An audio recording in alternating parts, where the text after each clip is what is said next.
What do those do again? They'll recover a first level spell slot and get you high as fuck. Do I need another one? Nah, I better not get hooked on drugs. That's bad. Drugs are bad. Okay. Hello, it's me. It's the ghost of Ronald Reagan. Don't do drugs. Because I want to be elected for a second term. And I know that your mom is watching. That's right. It's I'm me, gonna go ahead Hollywood and do some drugs. You Reagan. murdered William and Squeakers, too.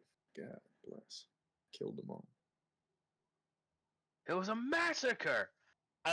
Alright, go ahead and take your Kyber candies. How many are you taking? 4. 4. Okay, I'm gonna need a Constitution saving throw. Oh, I'm eating 1 now. I purchased 4, but I'm only Okay.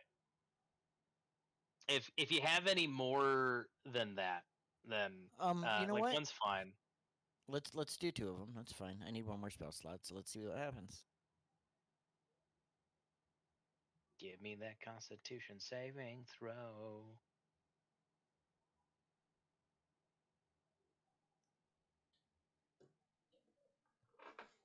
Well, yeah, you're good for now. So Jimmy, to get Jimmy caught up, you were keeping watch with Botan. At a certain point, you do get bored. You're mostly recovered. You have some HP left. And considering what your compatriots were up to, you can get the benefits of a short rest if you want. Okay, fair enough. But you are bored to fuck. So I wander back inside. Hey, y'all find him yet? You do venture to the lowest decks, and you find the evidence of a brawl, and your companion's about to leap into what looks like a secret hatch that goes down a tube. And Jimmy, it's no secret that you aren't the brightest, man. What do you mean? Look how shiny my abs are. You are a relatively accomplished sailor, so you do know that boats don't usually have these. A tube that goes directly down. That would go to the ocean. There's a hole in the boat. Uh-huh. Oh no, it's solid. I dropped a chair in there. I don't know if that's how boats supposed to work. I don't know. I've never been on a boat. Or the ocean. Usually when a boat has a hole in it, it sinks. Wonder where that one goes.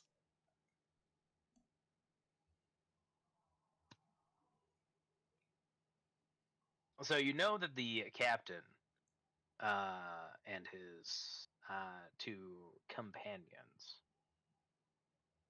had to scuttle down that tube. There is also, by the way, like on one side, so it's built like a slide, right? Like you're supposed to slide down it, but there is ladder rigged up on the like upper side of the slide, so you could theoretically climb back up it if you needed to. But you could also slide down as long as you're careful. You know, so some of you with like a fairly high wisdom or intelligence might be looking at that and be like, some motherfucker got a foot caught at some point, and that wasn't great. But it is otherwise a pretty clever hidden hatch.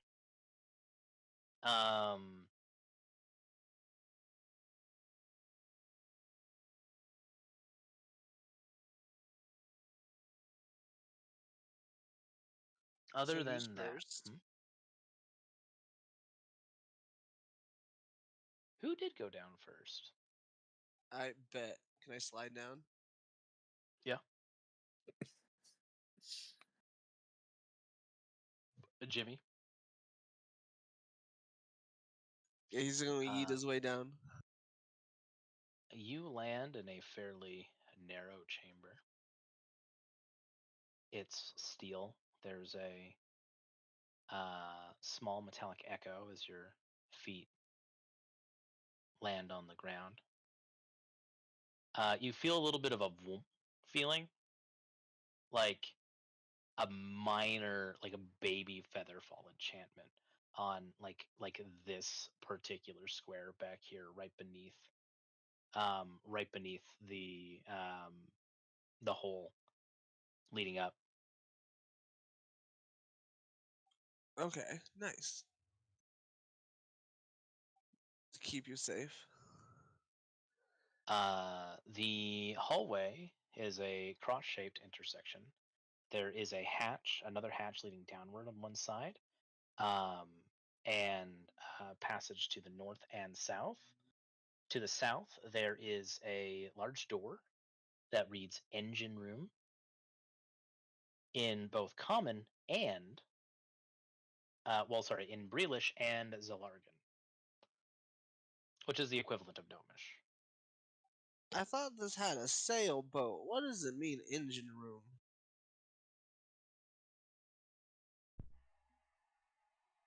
To the north, you see a hallway with 4 doors, 2 on each side, and leading to what looks to be.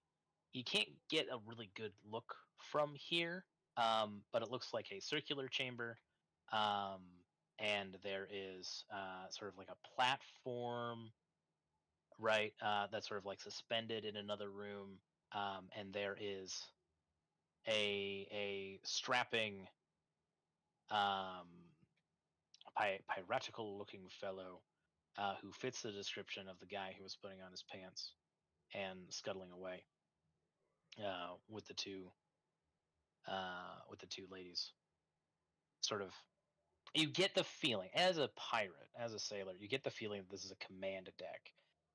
But you do see that there are windows, like there's like a dome-like window beyond him that looks out into the ocean, not out to the ocean, into the ocean. This vessel that you are in appears to be completely submerged. Well, I'll be goddamn.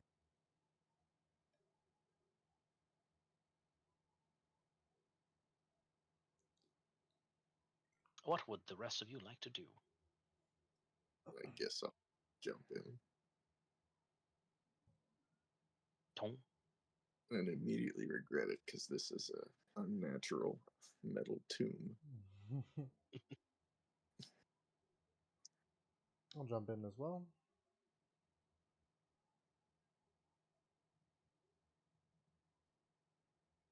The hallway's low light. And do we see this guy right here? Barely. Oh, we do.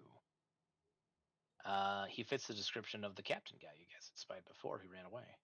All right. Wave. He doesn't. His back is to you. Rude. I mean, nothing to stop you from waving, but he doesn't respond because he doesn't see you. Oh man. I would like to like kind of run after him a little bit, just so that I'm try to get within 30 feet of him, and cast Charm Person on him and like, oi, Captain, where you going? I've got to talk.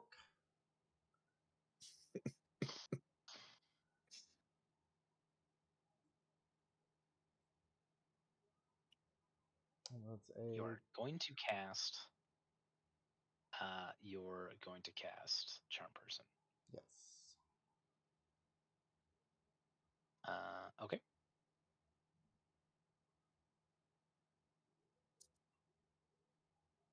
That's a Wisdom saving throw. Yeah. He gets advantage. Oh no! It's that time. I got used to this by now. Jex is. Hey, welcome back. As Internet, Yep. as expected. The captain turns and he smiles gregariously and says, "Oh, well, if it isn't Steve. New hire Steve. Good, trustworthy new hire Steve." He presses a button and the door closes. Oh. Like a metal shoop, like Star Trek style, just like slams shut. Oh, that's no fun.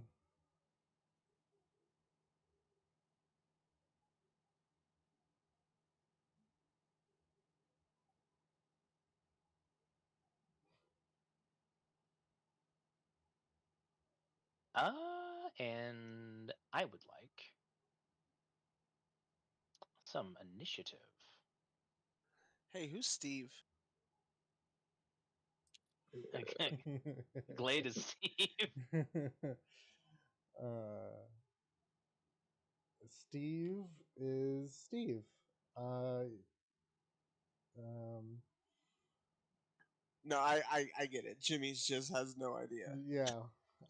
It was introduced to Glade like in that fight. He was, but was Jimmy Jax there, or was this a No, Jimmy understands that Glade and Rouge can become other people, but he's never going to remember when they do.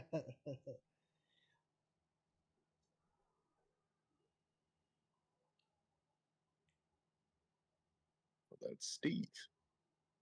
You know me, we've been buddies forever. Why, Steve? I guess let's go. How are we gonna get past that door? I've got heat metal. We can burn our ways through. Unless someone wants to bust a door down. I mean, I could. Nah. How is killing one of your animal friends gonna open that door? Oh, I was talking about me turning into something big and knocking in the door, but it's metal. I don't want to waste the So wild shape on it. there are doors on either side of this hallway, and there is a hatch here and a door behind Leo.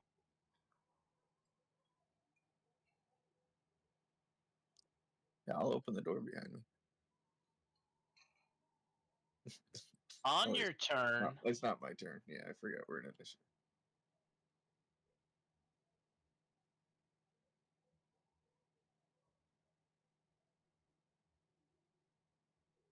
let's see here.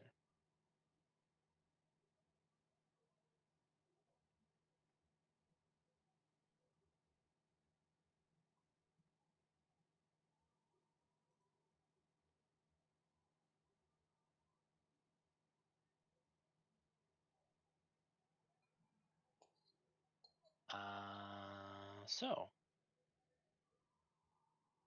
there is a gurgling sound and a sound of mechanisms, hydraulics. It sounds like you are in the guts of a great mechanical beast. And I would like a perception check from Glade and Grunt. I would ask from Jimmy and Leo as well, but they're a bit too far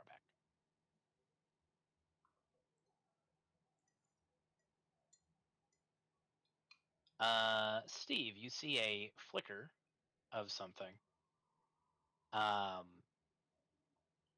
start slithering like a worm out from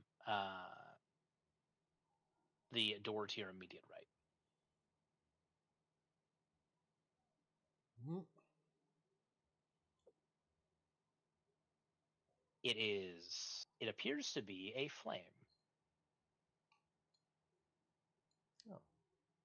But it grows in size and takes the rough shape of a man-sized hand.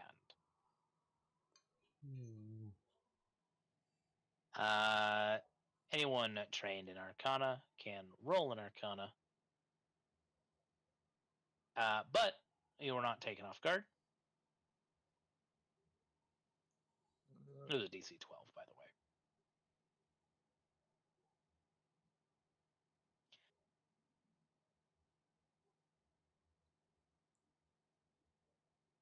And I would like Glade and Grunt to make a dexterity saving throw, as it mimics the Burning Hands spell. Oop.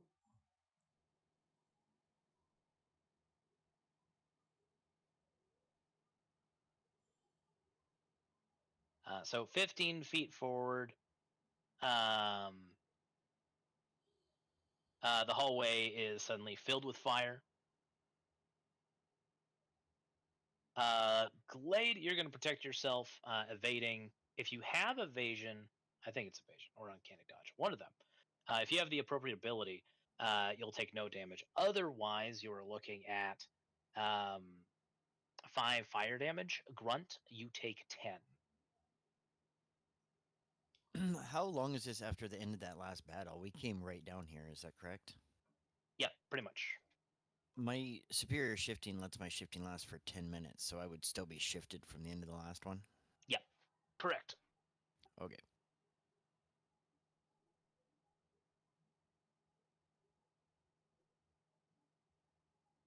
But it's long enough that my 1 minute shield of faith would have dropped, yeah? Correct. I do recall you guys having a bit of a discussion on how to move forward, and that discussion in and of itself took more than a minute. So the Burning Hands, the living Burning Hands will end its turn. Yeah, Grunt, you identify this thing as a living spell. These are threats unique to Eberron, although you wouldn't have the context that they're unique to Eberron.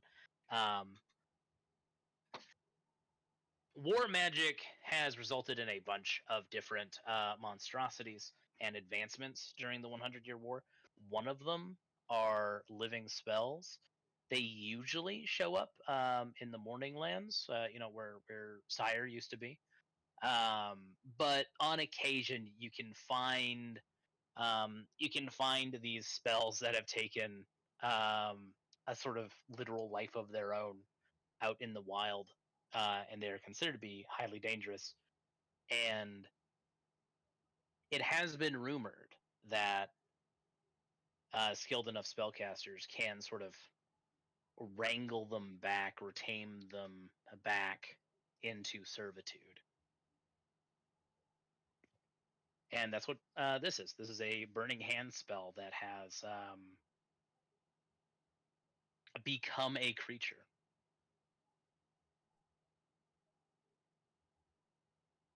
Grunt with a 24.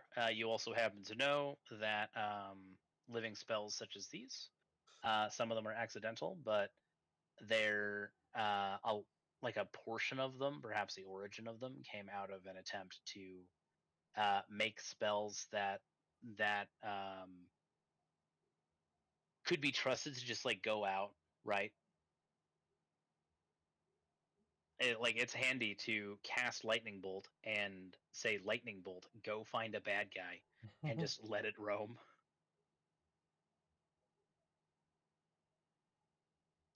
In any case, it is Grunt's turn.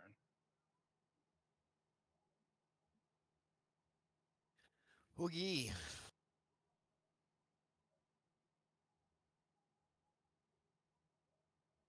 I'm going to move forward and offer to switch places with Steve. Pardon me, good buddy. Let me get out of your way. No, go ahead and swap. I love the Steve voice.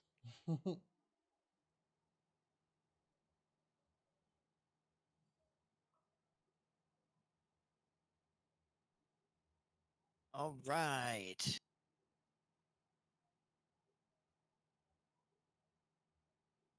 We will bonus action spiritual weapon.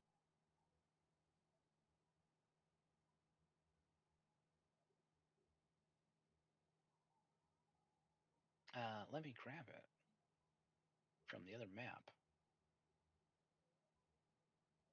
What's the matter, you?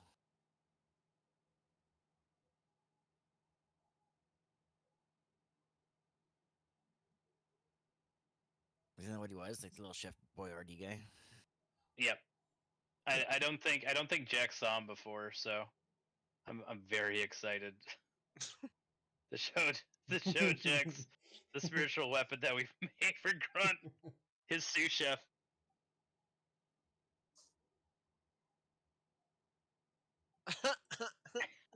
It's supposed to be like a frying pan, but this is the closest I could find. 18 is going to hit. And with force damage, there's no resistances there. So the Burning Hands takes a good chunk of damage.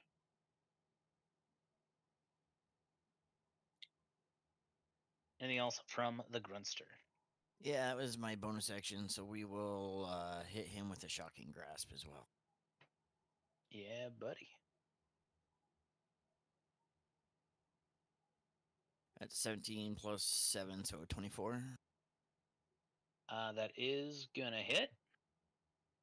He has no resistance to electricity.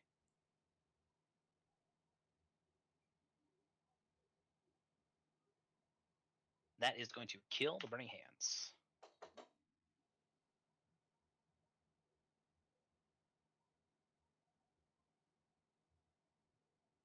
I'm gonna kind of make sure everybody's behind me, expecting more. Just grunt in my turn. All right, Steve.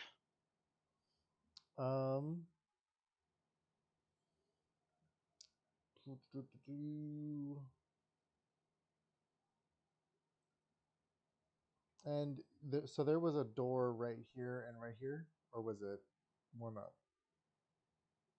On either side of That. the tile between Grunt and the spiritual weapon. Okay. And then there are 2 doors on either side of the spiritual weapon. Okay.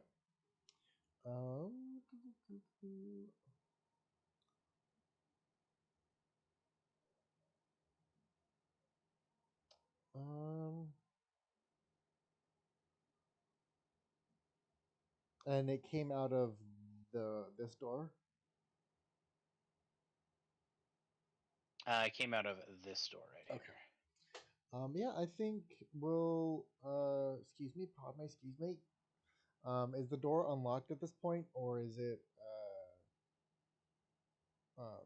still locked potentially? It does not appear to be locked. All right. Well, I learned our lesson last time. I'll go ahead and check it for traps. All right, investigation check, if you please. Boop. Oh.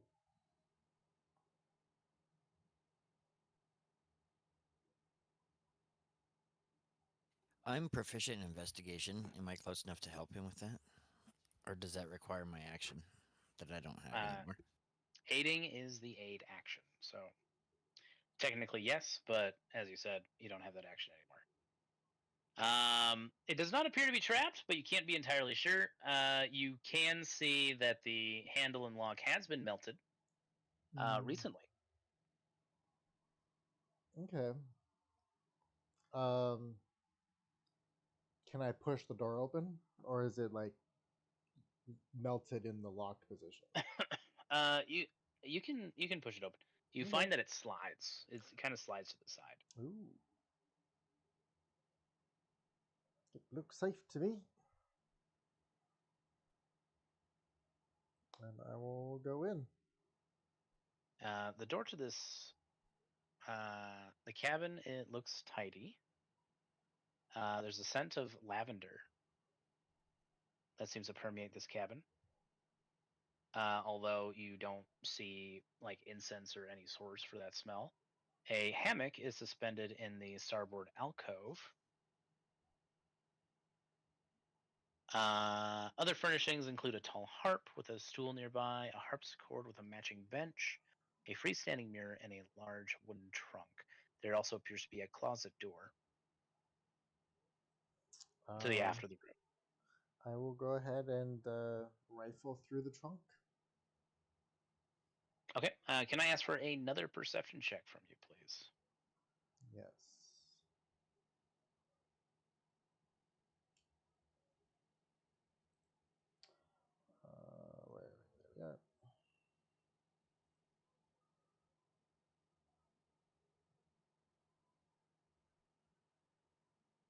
You realize you are not alone in the room, as hiding in the rafters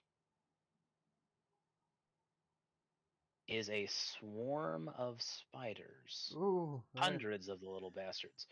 You also see that they are mechanical in nature. don't like that at all. And they don't like you. Ooh. As you approach the trunk, they obviously start to appear hostile.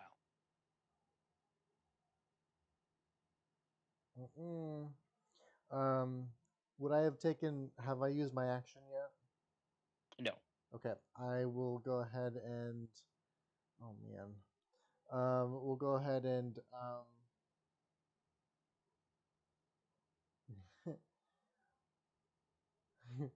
this works.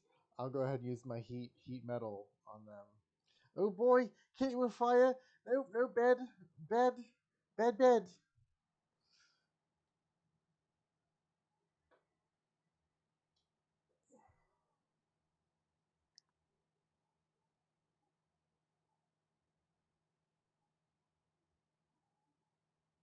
This is one of those DM questions, right? Besides the fact that it should only affect an item or a weapon, we've already ruled that that heat metal can work on lesser warforged. So mechanical spiders should also have to deal with that as well. Thing is, do I make it affect exactly one of the swarm of the mechanical spiders? The whole swarm. We'll let it affect the whole swarm. I can't imagine. There's a couple DMs that I played with in my life who would insist that it affects only one exact mechanical spider, but fuck that guy in particular. Right, so that is a Constitution saving throw. It's not though. The text, there's no saving throw for heat metal. It just is. I don't know why it comes up that way in his rolling text, but if you look at that text, it's because whether or not they drop anything, which because it's their body, if they fail, I'll make them fall prone. Oh, I'm sorry. Yeah. No worries. They did roll a 5, so they will take the full damage. Does that start on on their next turn? Yes. Or if it doesn't drop the object, disadvantage on attack rolls and ability checks until the start of my next turn. They take 2d8 damage now, which is at 3, and then you can use a bonus action. Right. That is going to cause them to hesitate and curl up, falling prone.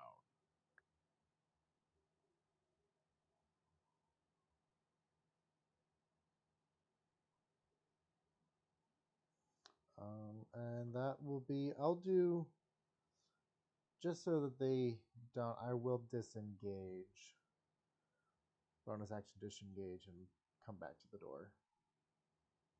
I'll just pop my head over. Got some nasty spiders in here. Don't like them.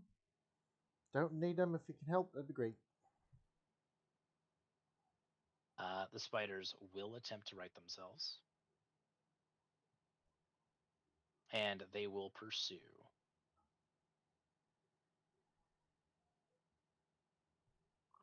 I've been playing with Foundry so much that I keep on like hitting T or holding down Control to move, which are all Foundry's hotkeys. Shame on me. The mechanical spiders are going to crawl all over you. Molten Hot, so that's uncomfortable. Doesn't do any damage to you though. Molten Hot might do damage if they're on there for too long. They are going to start biting you, Glade. But you are well armored. And avoid their tiny mechanical teeth. Leo, it is your turn. Well, there's nothing there, but there is this room behind me that says engine. I'm thinking we should probably stop this thing from moving any further out. and away from shore, right? So I'm gonna open that door behind me.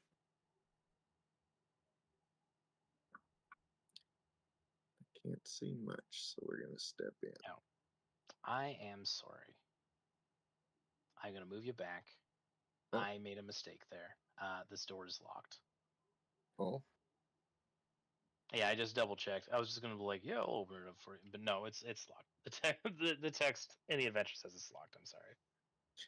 I do not have lock picking capabilities. Alrighty, I guess I will just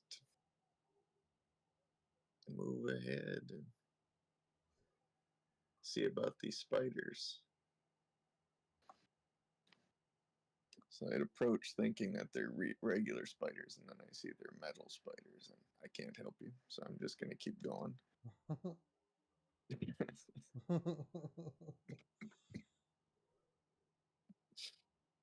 Hello, little chef.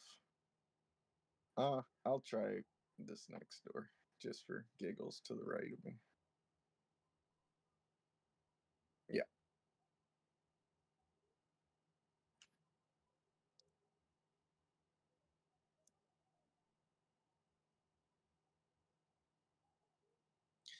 And You enter what appears to be a stateroom that contains a net hammock and not much else. And there is a water genasi in there of a handsome countenance, covered in jewelry and accoutrement. Oh. Whatever is going on out there, I hope you are dealing with it. Yeah, pardon me. I didn't mean to interrupt or anything like that. I'll just close the door. It's fine. Wait, you aren't a member of this crew? I'm a prisoner of Steve. Steve the pirate. I'm a prisoner. Well, whatever. Close the door on your way out. Okay, sorry.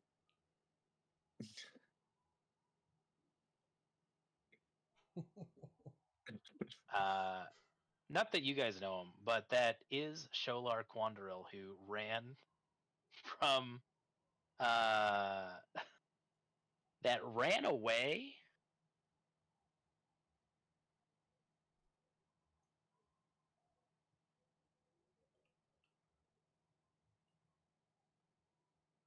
from what's it called? He's the guy that escaped that water fortress we took. Yeah, the water temple, first stage water temple. I'm forgetting what it's called.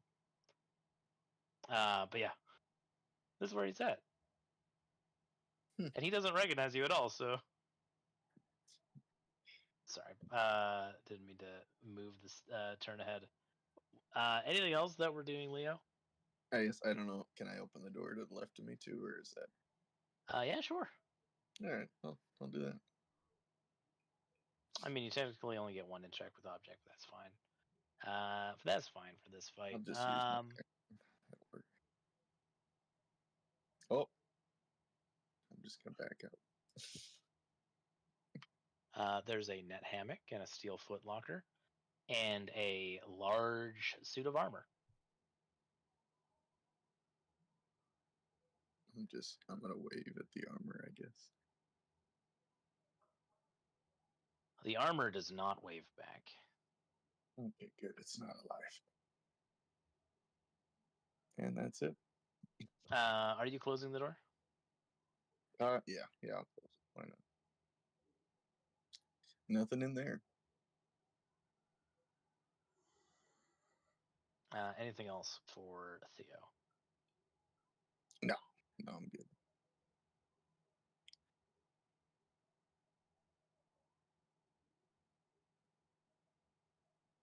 Excellent.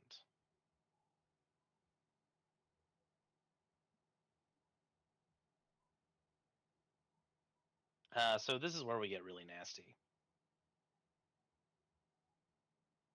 The hull starts to tremble with electricity.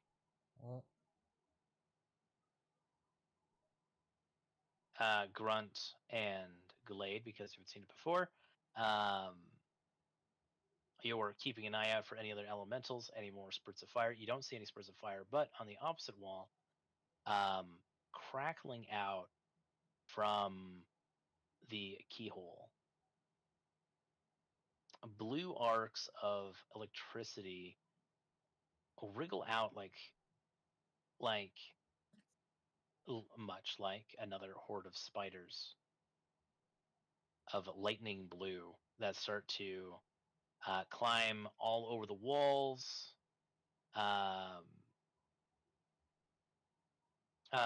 arcing like a Tesla ball to opposite sides of the hallway. Grunt, carrying over your arcana from before, you identify this as a living lightning bolt.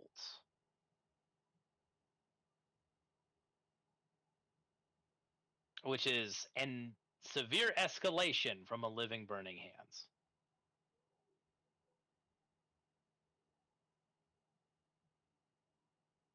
It is going to coalesce into an orb in between you and Leo and Glade. It just sort of shoot, like shrink down and condense itself. Leo as a master of the elements, and Grunt as a spellcaster who already knows a lot about living spells with that arcana, know that this is very, very bad. I would like Jimmy, Grunt, and Leo to roll a dexterity saving throw, DC of 15, as it extends itself outwards along the length of this cabin, along the length of this hallway. I am going to absorb elements, I think. I was gonna do the same thing. Yeah. I know I passed, but still. Very good. Before absorb elements comes into play, the DC is 15. If you do not make it, then that is by default 28 lightning damage. Half of that, 14 on a successful save. Oh, put this up. Oh, my bad.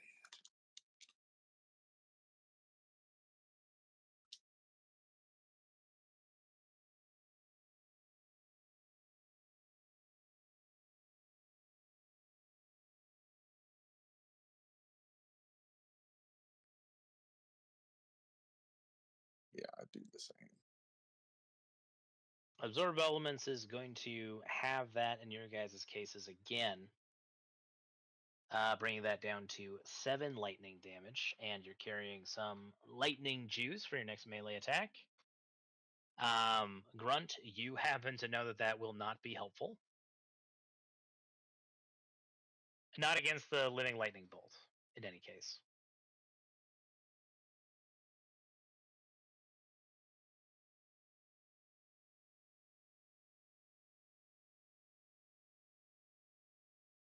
Leo, the door next to you opens, and the inanimate suit of armor looks down at you and has a sword drawn, and is going to Hey. attack you with it. Oh. Tricked me. I waved at you, dude. It didn't wave back. It is going to attack you twice. It is equipped with a shield. So these are going to be one-handed. And even for a Furbolg, this guy is pretty big.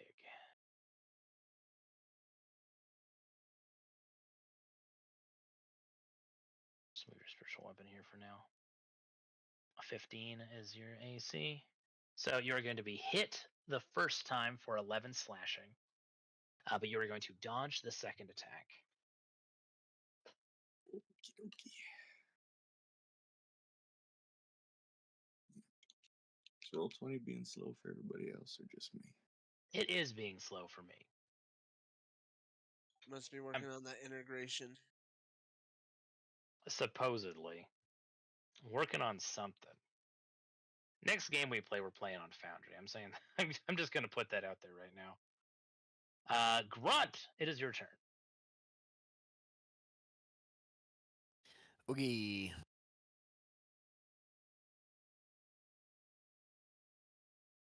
Let's first cast Word of Radiance.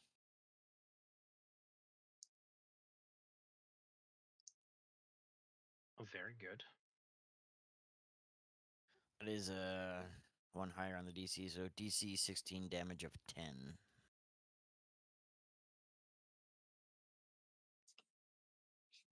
Oh, so close, Helmed Horror. So close.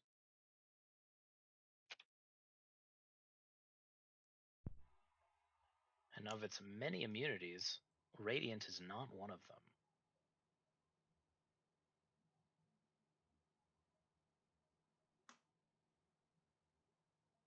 Not gonna lie, I don't think it added my initiative to my token. Oh, No, you did skip your turn. What was your initiative that you rolled? 9. Don't worry about going back. We'll just say he was still a little hungover for that one. You're getting 2 turns coming up.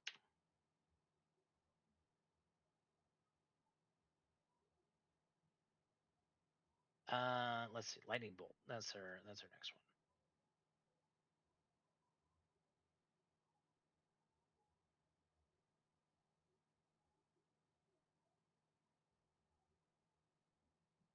That's going to pass. Lightning Bolt's going to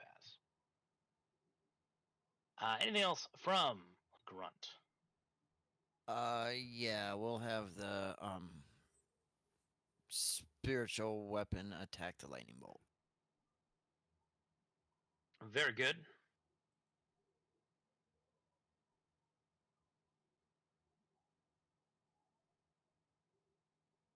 The lightning bolt is going to dodge. That's the end of my turn. Blade, what do we got? Oof, I am surrounded. I am going to like his hairs are standing up and he's got spiders chasing after him. He's going to, oh gosh, bad spiders, and we're gonna do, let's see, Bonus action, some damage. indeed. See what happens with that.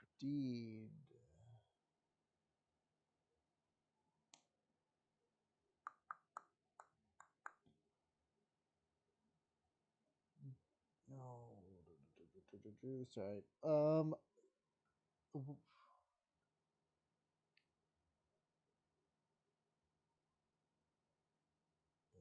Let's do. I'm gonna do a -1. Oh, oh dear. We're gonna beat the spiders with my quarterstaff. That is going to miss. That is going to miss. Well, then we're gonna do bonus action 2d8 fire damage. Boop. That is going to kill the spiders. Sweet. They all melt and fizzle and like fall off of you. I would also like to point out that my -1 strength means I have a -1 to bludgeoning for any bludgeoning weapons. I feel like quarterstaff. Well, I guess that's a monk thing, turning quarterstaff into a finesse weapon, right? Yeah, I think so. Yeah. Though I think I am.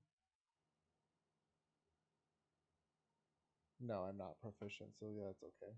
It's okay. It's a big stick. Can't go wrong with a big stick. You're proficient with the quarterstaff. The quarterstaff is a simple weapon. Oh, there we go. And then I did my bonus action, did my action. Yeah, we're just gonna sit right here. Very good. Leo, it is your turn. So, is there enough room in this hallway for a large creature? That depends. If it's like a bear, no. Mhm. If it's like an octopus, maybe. Right? Like it needs to get creative with its dimensions. A snake can, an octopus can, bears and tigers cannot. All right, giant constrictor snake then. Oh yeah, that's good. Hit points are good. Yep. So I'm gonna wild shape into a giant boa constrictor. Very good.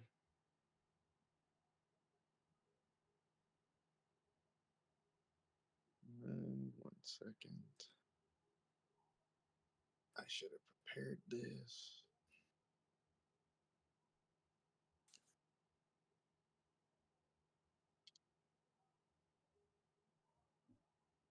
You should have got your snake ready. Yeah. It would help if I just spelled constrictor correctly.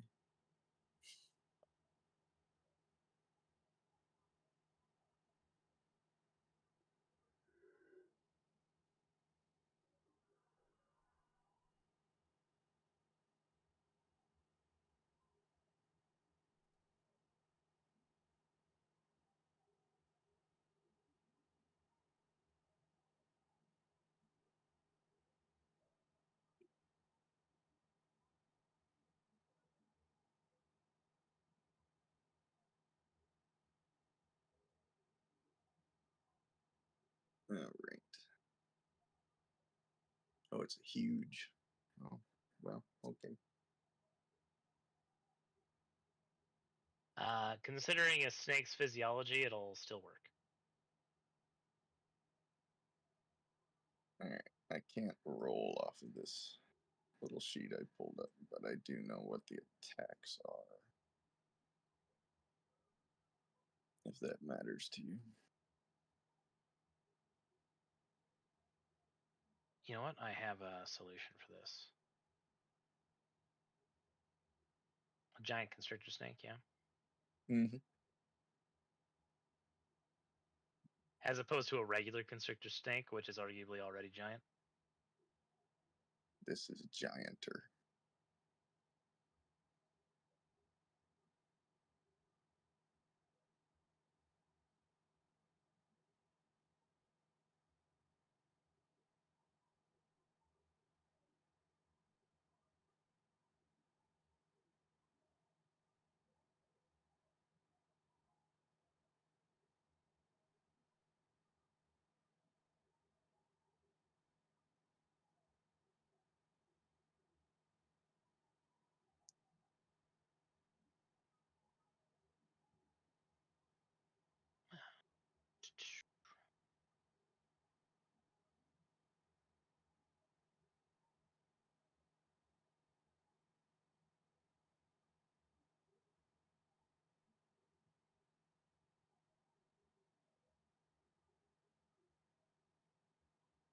So we're just going to move Leo back here just to keep him out of the way.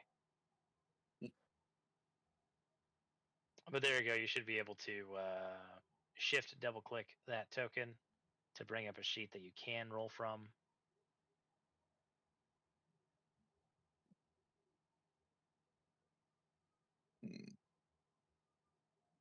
And keep track of your health via the token.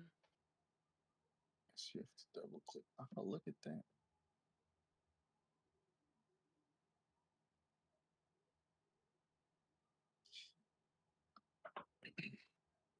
Okay.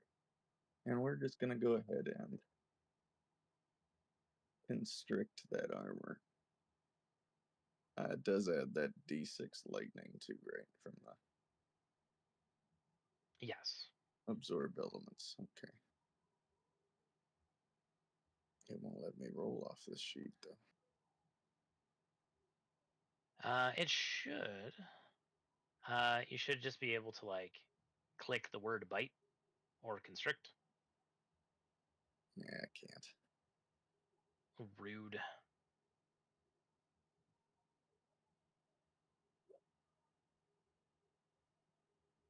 Yeah, I thought I gave you permission. I guess Roll20 is just doing Roll20 things. You can take that roll if you want and see if it works, or you can roll yourself manually. That's fine. That works. You constrict yourself around the helmed horror, who seems to navigate your coils and does not seem to be too distressed. You can't really get a good grip on him. So because you didn't technically hit,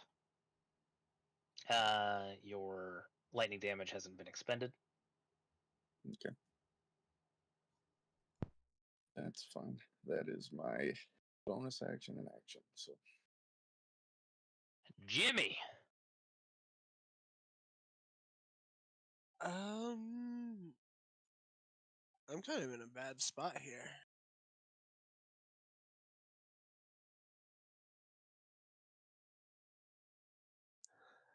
Yeah, that lightning bolt is definitely going to be a problem. And it's right in the way, and everyone else is right in the way. I guess I'm just gonna mind sliver it twice. Twice? How can you do that? Oh, you said I was taking 2 turns this round. That's that's right. I did say that, didn't I? I just didn't intend to follow through with it. I just forgot. And that's minus 16 psychic damage. It is not immune to psychic damage. So it's taken all those. Oh no. Oh no, so Sentience has much. consequences. With a mind sliver, what else is it dealing with? 1d4 saving throw before my next turn. Oh, very if good. anyone else can do anything to it. But that's gonna be my turn. Anything else for Jimmy? No. Well, the lightning bolt still needs to recharge, so it is going to attack. I guess it's going to attack.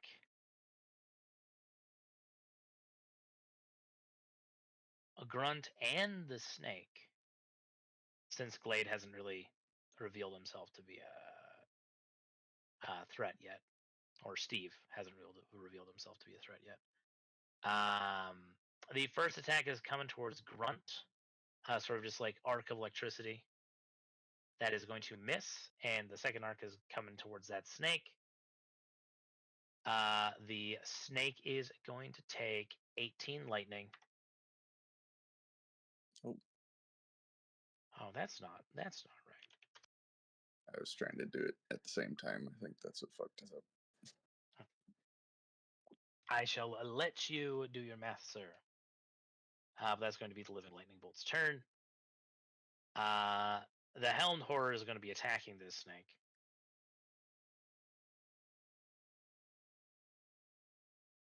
Missing both times. Very good. Grunt, what are we doing? The lightning bolt seems like the bigger threat to me right now, so I'll probably bonus action spiritual weapon attack the lightning bolt first. Very good.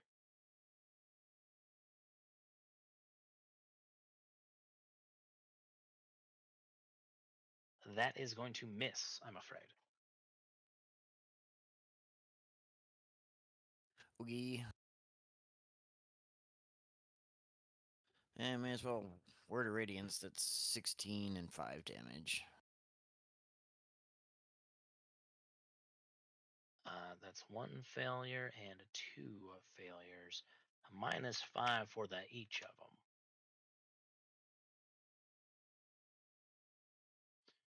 You hear Sholar's voice. Could you keep it down out there? Some of us are trying to catch up on our stories. I'll hiss a sorry.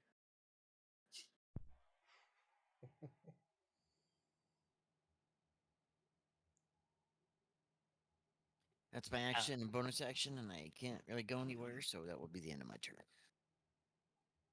All right, Glade. We are going to cast Bane on both of the creatures. Boop. Very good. A charisma saving throw.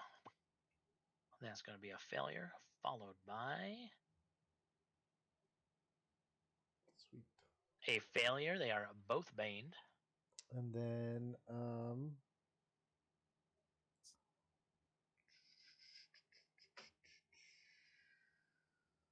I have no bonus actions. Bonus action, I'm gonna give a bardic to Leo. You've got this, good buddy. I would wave, but I don't have hands. What? How big is that dice?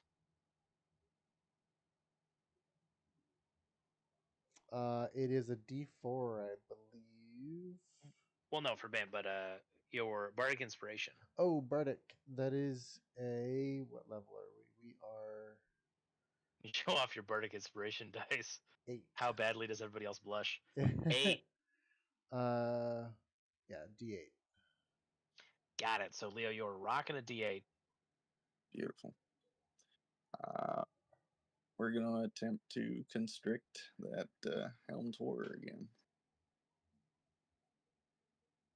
You could either roll it unless you just want me to type it up, which I can do. I don't want to. I don't Okay. want to. Yeah, you go ahead. Although that is bizarre. You should have the ability from that sheet. Rather frustrating. There's the attack. Oh, you have a D8, right? I'm going to use it.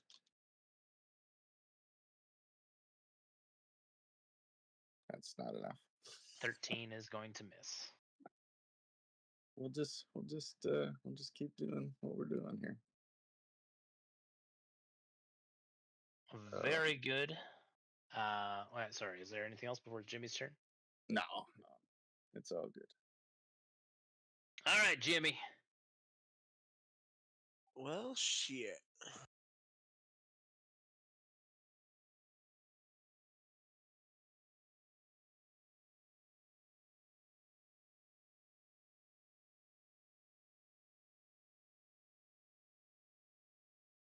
I'll make the lightning bolt cold, I guess.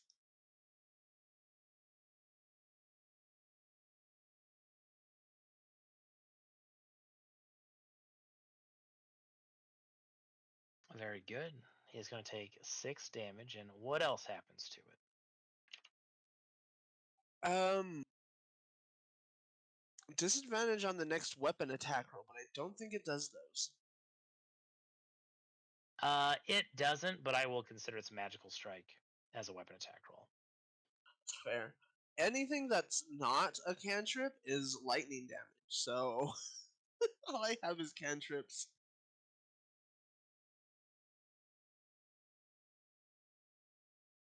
Don't worry, I don't have too many of these guys in this dungeon. That's fair. That's the end of my turn, I guess. The Living Lightning Bolt has thankfully not rolled a 5 or a 6, so it is going to make that magical strike against Grunt. Which has a minus D4, you said? Yes.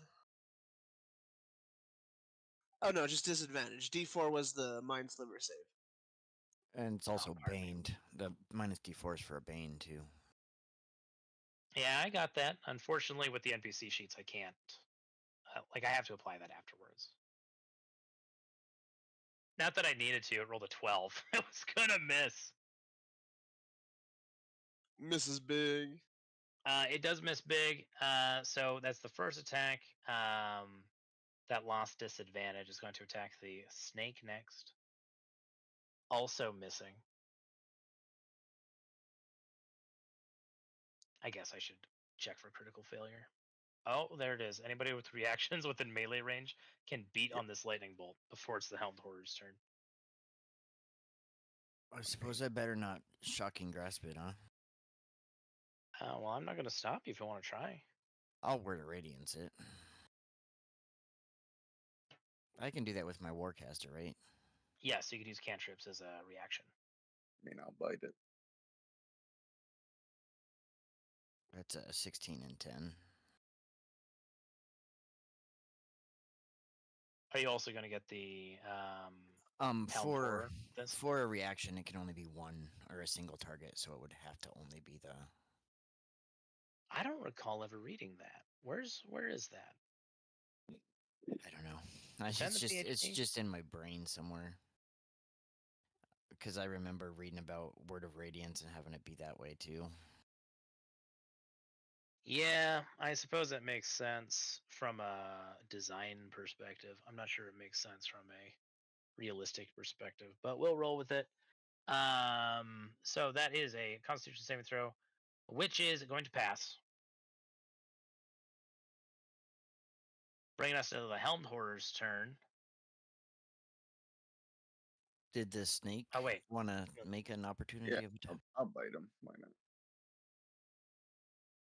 What is that? +6. yes sir.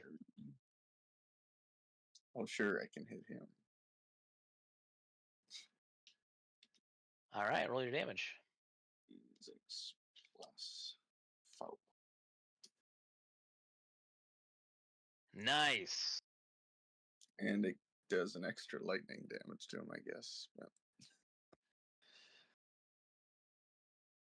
Well, that is going to be 0 lightning damage. Yep. And 8 piercing damage. it's magical. I don't know if that matters.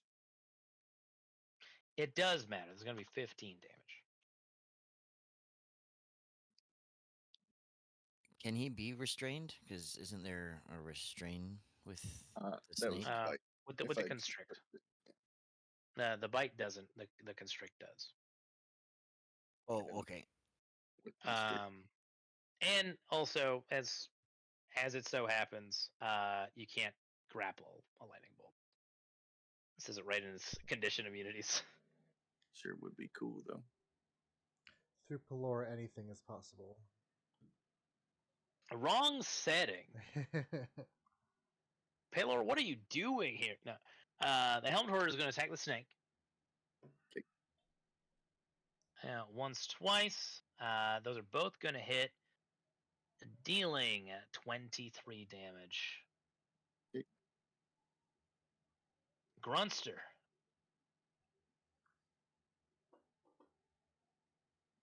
Let's Word of Radiance first.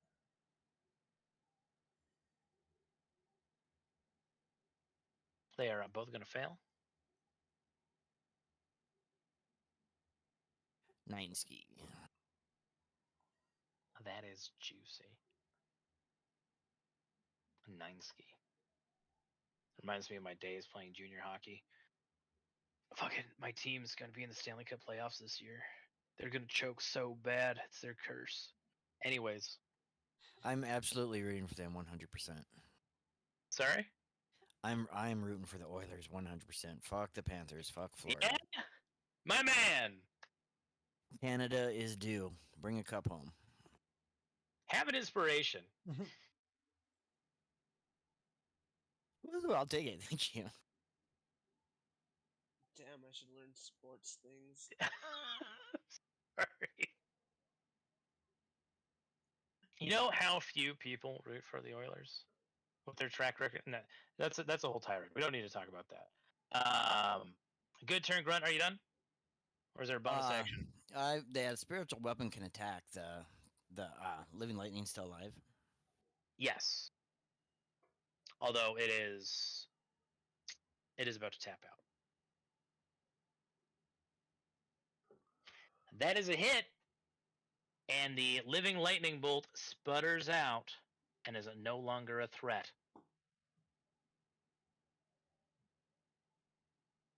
I will move up and end my turn.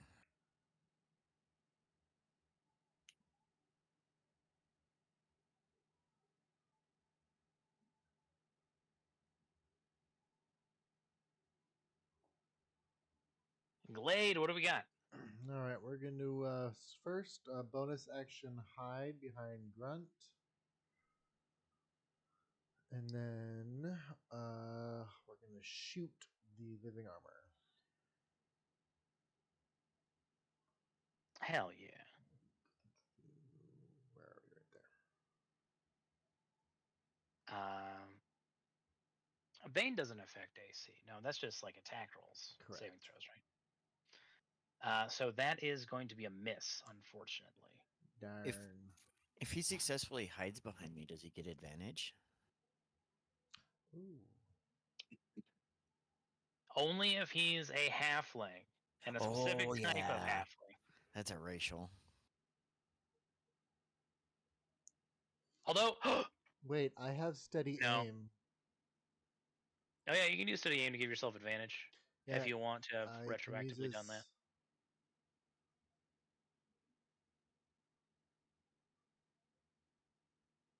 Yes. Yeah, we will do that. So we'll go ahead and just roll again. Actually, speaking of rolling again, 2 and 3. So it's a 20 hit.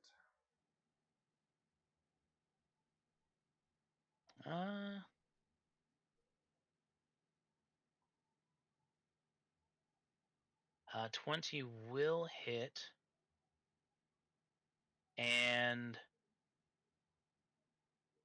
I need Leo's snake to take 23 health back. That's my mistake, pardon me. With the Bane, those should have missed. Perfect. So 5 piercing and 5 sneak are those magic bolts.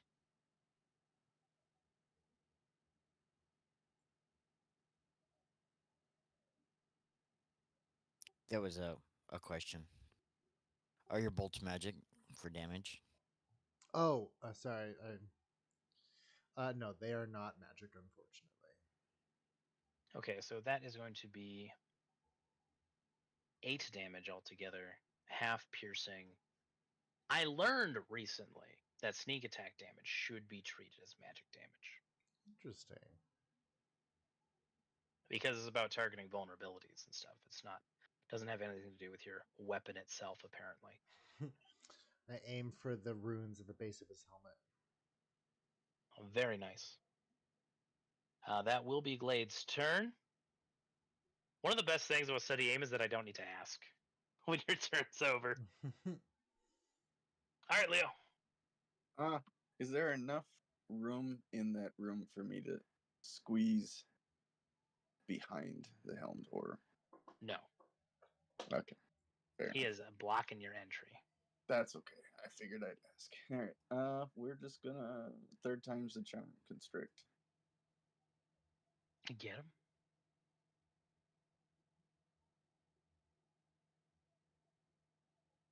Oh my god. That will be a miss. Okay. That's nice. No, that's it. That's all I got. Jimmy.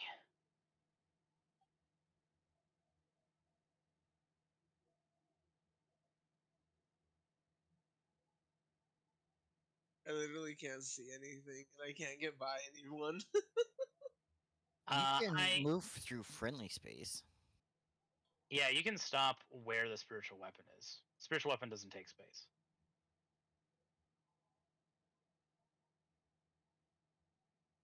Well, hello, Mr. Angry Suit of Armor.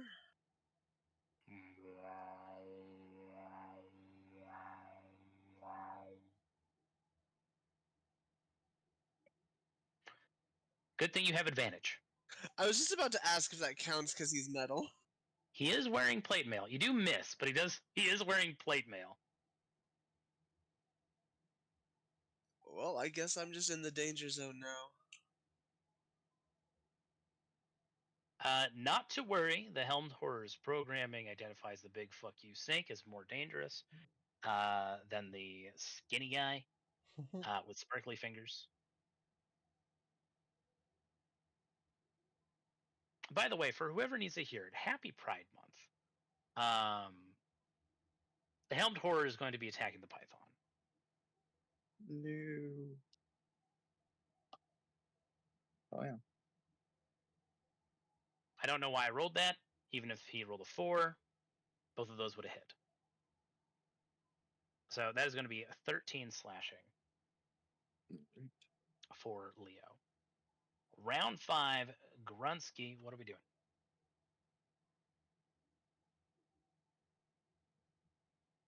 We're attacking him. Let's we'll do spiritual weapon first. Hell yeah.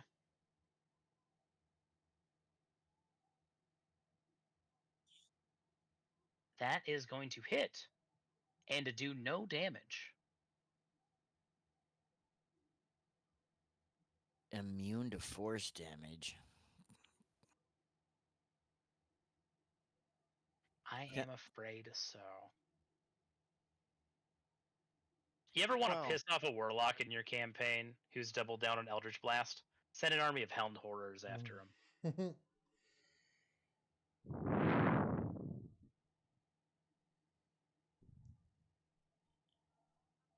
Ooh, let's I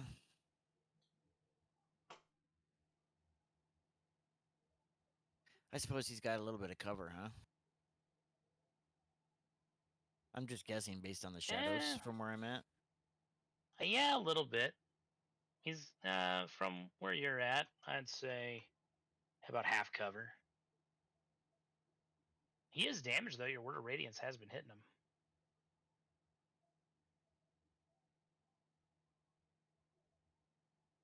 That is going to be a miss. It is +1 because of my cantrip abilities. But half cover gives him a bonus to his AC. Okay.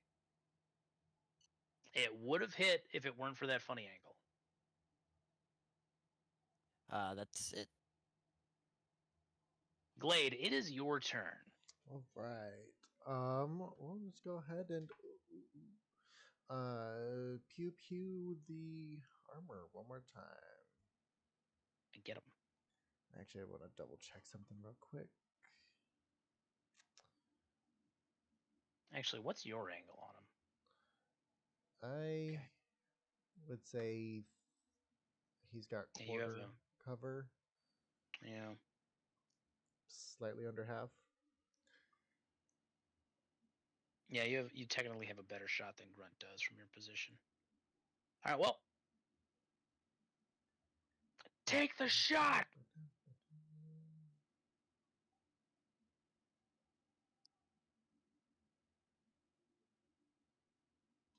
Let's see. Do I want to do this?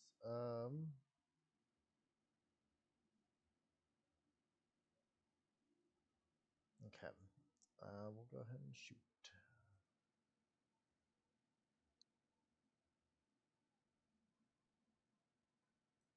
21 is going to make it. Sweet.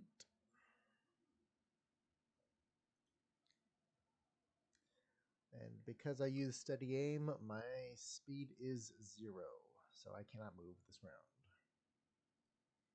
Correct. Oh, mundo. Leo, what are we doing? Okay, we're gonna switch it up. We're gonna bite. Okay. Get him.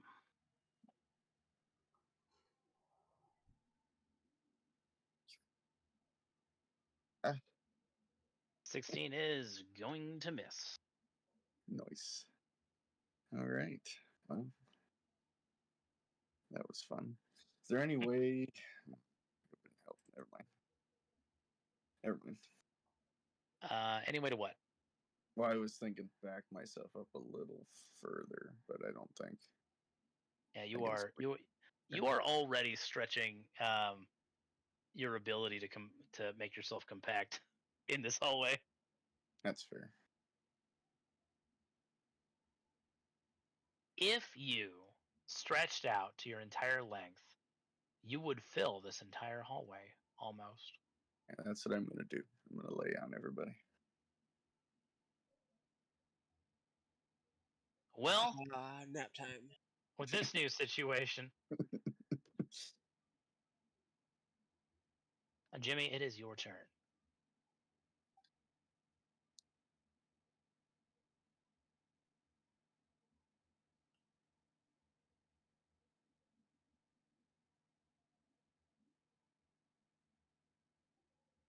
Bzzz. Nice! God damn. How do you want to destroy this helmed horror? I just stick my lightning hand right into its chest carapace, I guess, and zap it so hard the armor just starts to shed. It falls apart under your tempestuous attack. The armor falling lifeless. You can, if you want, take its remains. It is a serviceable. I mean, you'll need to take it to a blacksmith to get it properly fitted, or artificer. Hey, wait, you have one. You'll need to get it fitted, but this is a perfectly serviceable suit of plate mail that you can add to your inventory, and a +1 longsword. Hell yeah, that'll have to be worth some money in the long run. Does anyone use plate here? No. No. I do not. Treasure then. I think a full set of plate, just regular plates, worth like 800 gold. I don't know. Can Cat's character use plate? I don't know. By default, no, unless Botan has taken some subclasses that I don't know about. I don't think so. I think Botan can do up to medium. Ah.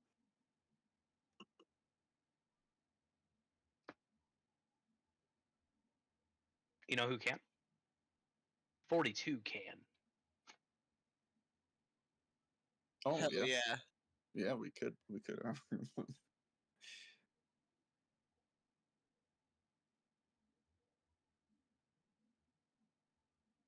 That said, you hear a rumble and the sound of steel scratching against steel, and then a ka-toom sound, and followed by and there is a jerk, and it's a good thing that you guys finished this combat before round 5.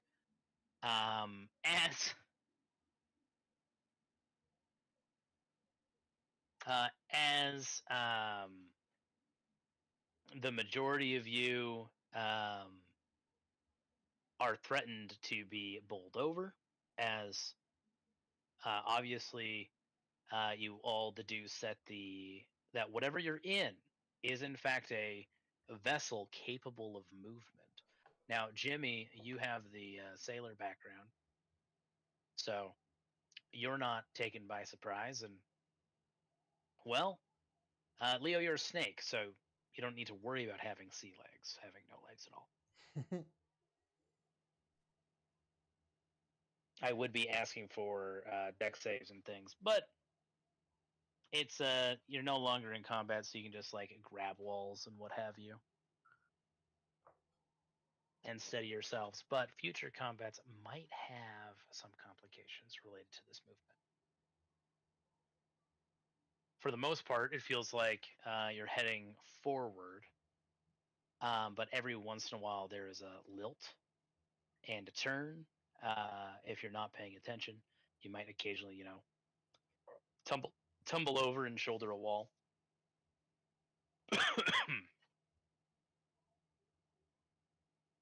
It's not quite difficult terrain, but there might be moments where it could become difficult terrain. For the exception of Leo. Or not Leo, pardon me. For the exception of Jimmy and Leo while he is a snake.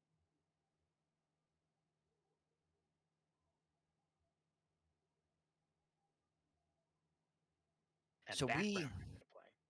Yep. we actually saw him before he closed the door, like right up by where Leo is now. Is that right? Yep.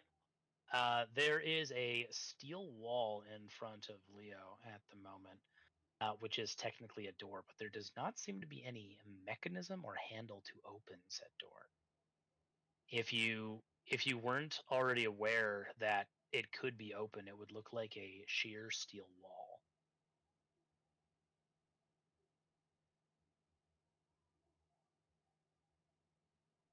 With enough time, maybe I could break through.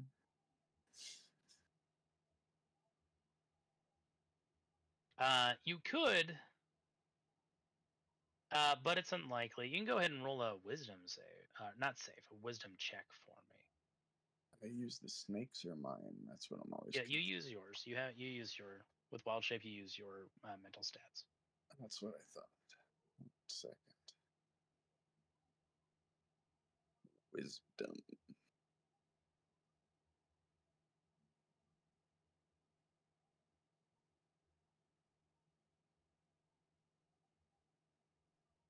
Well, you didn't get a good look in there before, Leo. But if there's no way to get in from this side, which I'm not saying that there necessarily isn't, but on a cursory glance, it definitely looks like you're not intended to get in from this side while this door's closed. It would stand to reason then that there would be another way inside, because only an idiot would box himself in.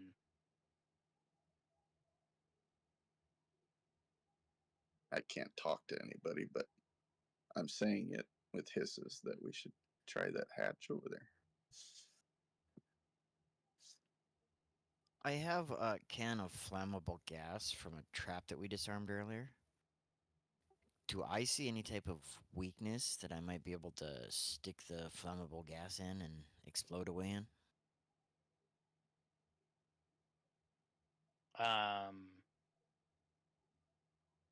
No, actually. I would say that you are intelligent enough and trained enough in artificery to know right away. No, there is not. Probably by design. You're looking around, and this vessel is incredibly secure. And it occurs to you that it probably has to be, right? If you're underneath the ocean, depending on how deep it's going to go, it needs to withstand incredible amounts of pressure. And obviously, it can't allow any water inside.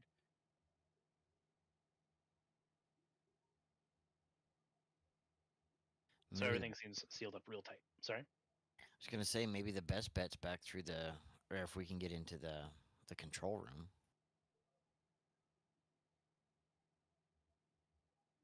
That was just locked when you tried it? Was that all? Yeah. Oh, one the more engine room? door left too that we haven't opened.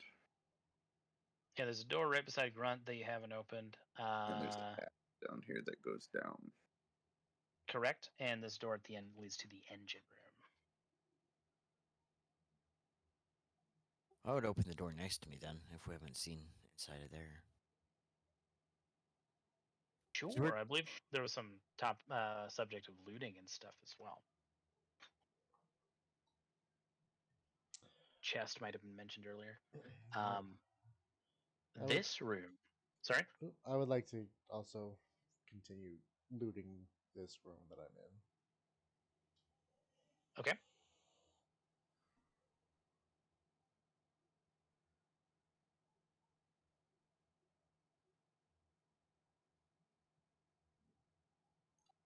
Well, starting with Grunt's room first, since we've technically not talked about it yet. There is a port alcove that contains a net hammock and a steel footlocker. There is a black metal shrine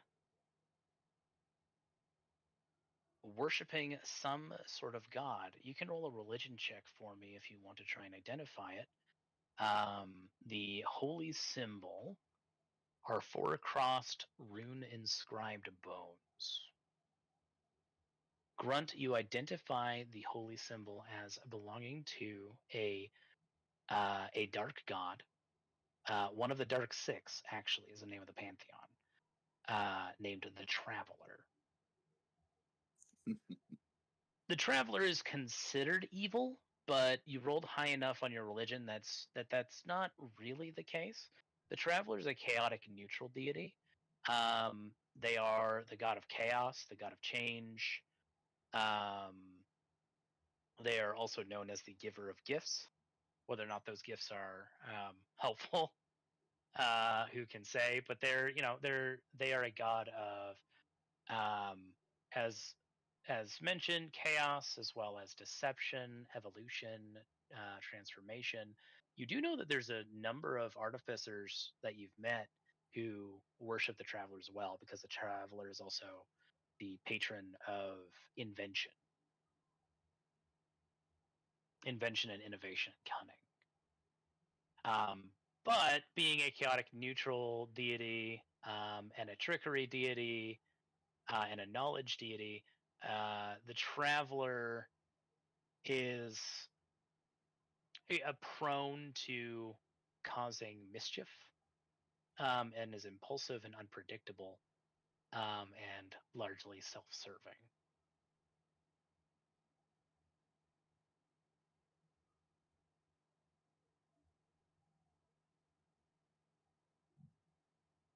A kind of Loki, Hermes, Anansi kind of a figure.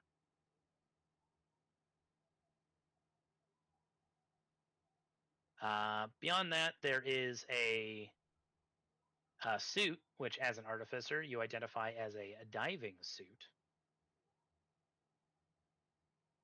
that hangs on a nearby wall. The diving suit consists of pressure-resistant padding, made of canvas with iron fittings and iron gauntlets. It is also complete with a fishbowl helmet that attaches to the suit's collar. If you only have the helmet serves as a cap of water breathing if attached to the tank by a hose that's also near it. But the whole ensemble is also treated as a cap of water breathing and a medium armor.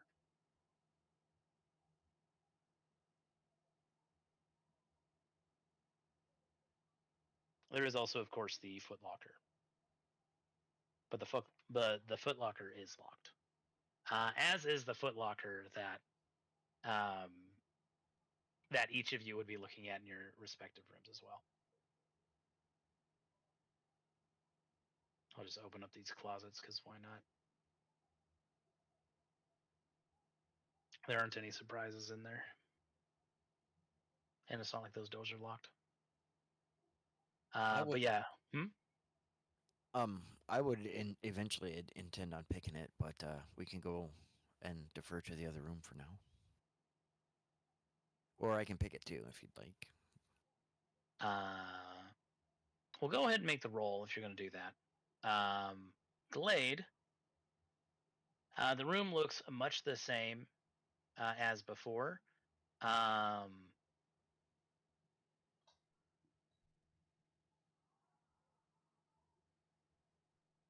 But go ahead and roll a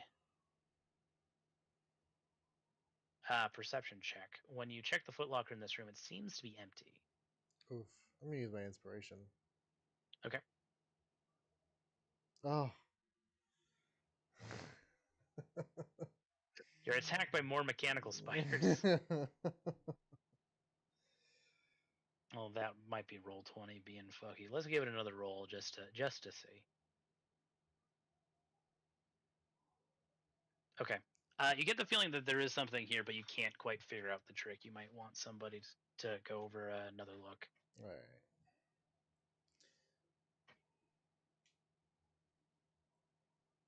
Hey friends, I've got something in here.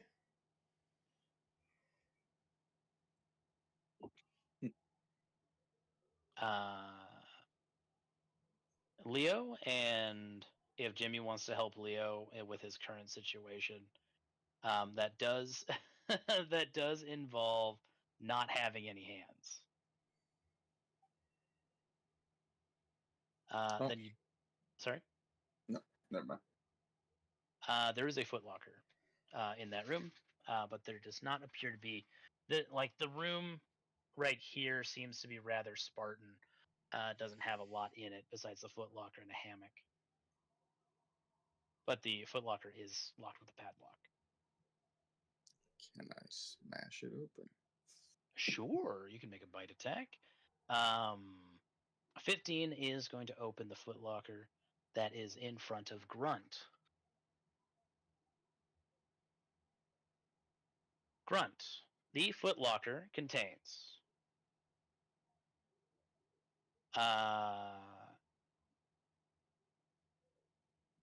a wallet that has 50 gold notes in it and a potion of healing. The potion is in a unique glass that is roughly in the shape of the Traveler's Holy Symbol. And because of that uniqueness, you can probably sell the bottle for 25 gold. The shrine itself, you estimate, is about 50 pounds. And if you can get it out of here, is worth about 125 gold to a collector as an art object.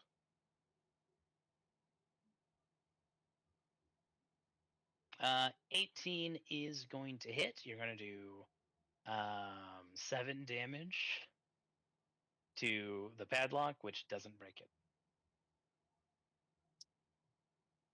Bite it again.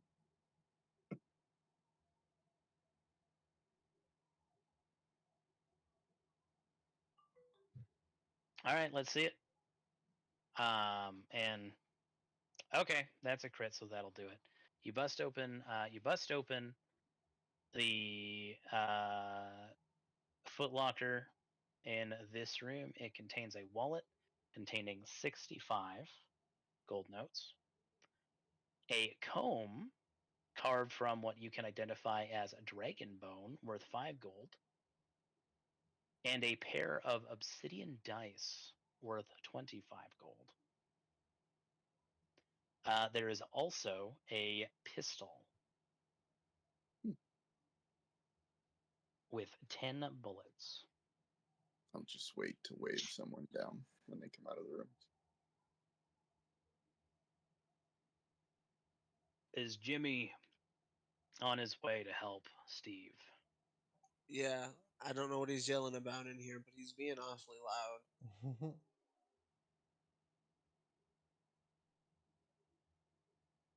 I still don't know where you came from, but what did you need? We've known each other this whole time, best bud. Trying to find something. Can you see it?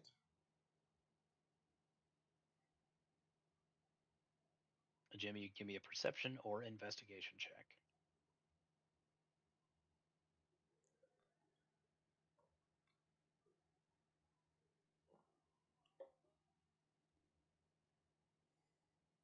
You also get that feeling that there is something special in this room. Wait, no.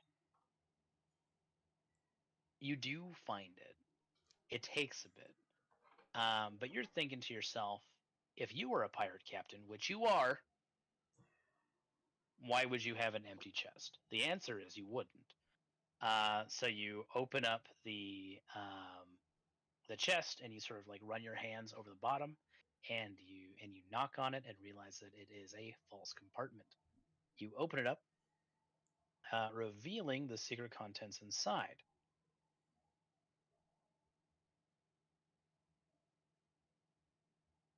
False bottom girls make the rockin' world go round. Oh, very good.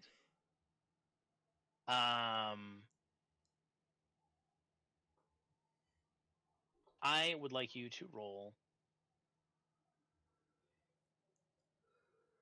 a D100 for me, please. In fact, I would like all of you to roll a D100 for me, please.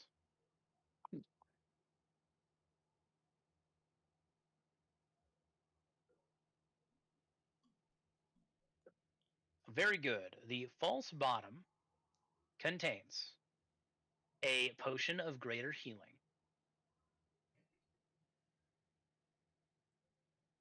a potion of water breathing,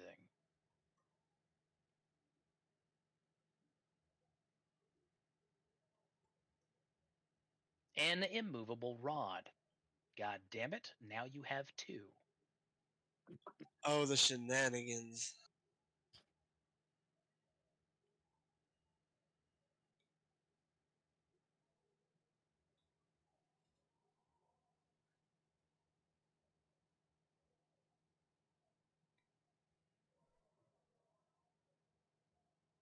And lastly,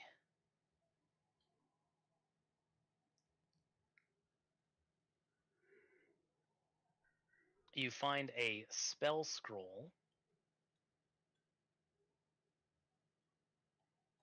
You find a spell scroll of Acid Arrow.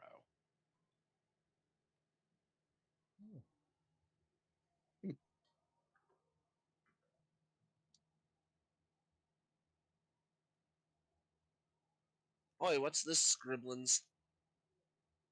Just throws it. I True. think as a sorcerer you can actually cast that, can't you? If he could read. Yeah, I don't think Jimmy would know how to use a scroll. He hardly knows how to use his actual magic. I can take the scroll. I shoot arrows. I'll point Grunt towards the footlocker I smashed open, just because I can't grab anything out of there.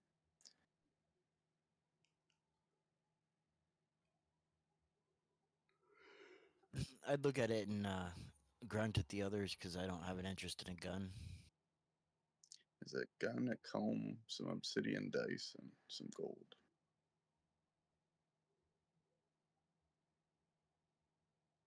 Is someone keeping track of this? Because I was not. I forgot how much gold. 65. Okay. Between that and the other chest, you have 115 gold. And there was a dragon bone comb for 5 gold. Yep. Potion of healing with a neat bottle. Potion of greater healing. And then the obsidian obsidian dice. Obsidian dice worth 25 gold. Dragon comb worth 5. The immovable rod. The spell scroll of acid arrow. And a potion of water breathing and a potion of greater healing.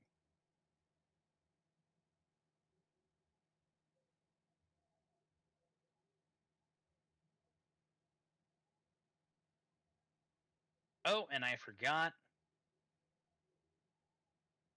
In the back of this closet. And the pistol. And a pistol. Pistol and 10 bullets. At the back of this closet,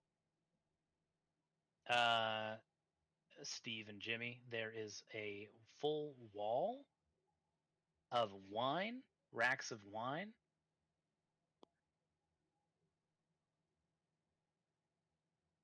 There are 60 bottles of wine. Each one is a rare vintage worth 25 gold. I chug one. Okay, Constitution saving throw. And the altar to the traveler is 125 gold, but it's 50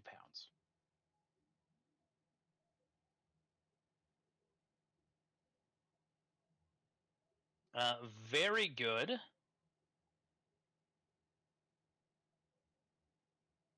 Jex, that's some pretty strong stuff. You're feeling a little tipsy.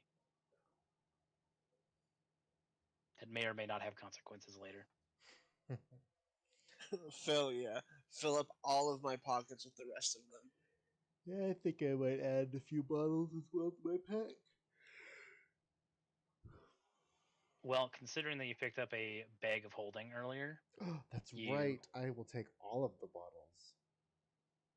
Your party is walking away with 59 bottles of rare vintage, worth 25 gold each. I want to just make the joke of saying one number less every time we talk about the wine bottles, but that's going to get old. 59.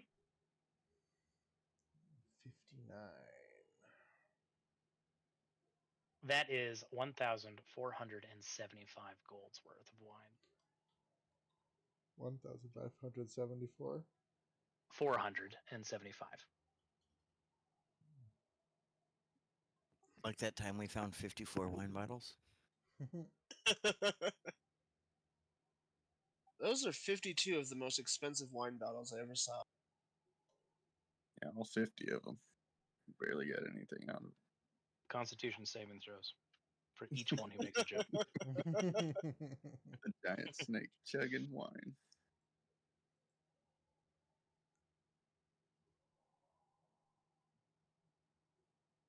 I mean, if you want to piss away that money, that's fine. I'm not going to stop you.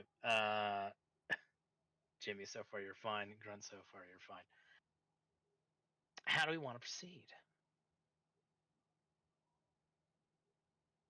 Well, I want to find the fucko behind the door.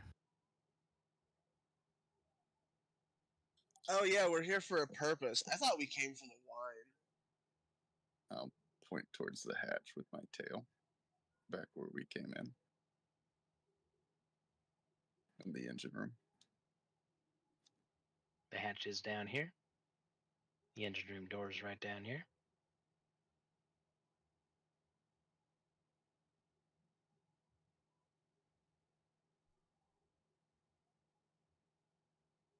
My lockpicking skills are pretty good. I think I could probably get into the engine room if it's pickable. It is pickable. Let's give it a shot. I would like to give you guidance or assistance.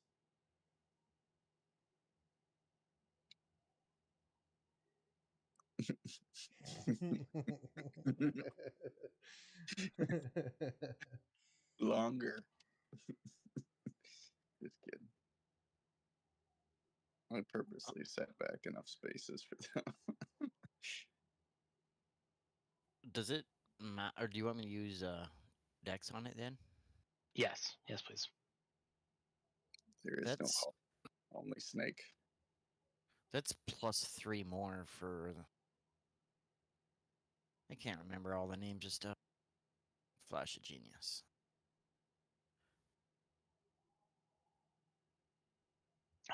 I mean, that's pretty normal to Artificer gameplay in my experience. I got something for this. Hold on. Is the name of every Artificer ability. Unofficially. That'll pop her open.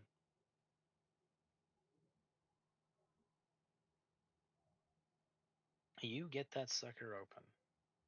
Oh, we have a immovable rod now too. Oh, we'll just sink the submarine. Yeah. We just sink this bitch. As an Artificer, you identify that this is in fact an engine room. It is filled with the machines that hiss, whir, and clatter constantly. Nearby is a copper speaking tube, which enables presumably a technician to communicate with somebody. You're guessing probably the control room or something, or someplace along those lines. Drawers in the walls contain screwdrivers, wrenches, and other tools. They're pretty good. They're pretty good quality. It ain't junk. To port and starboard, 3 foot high, 2.5 foot wide passageways lead deeper into the machinery.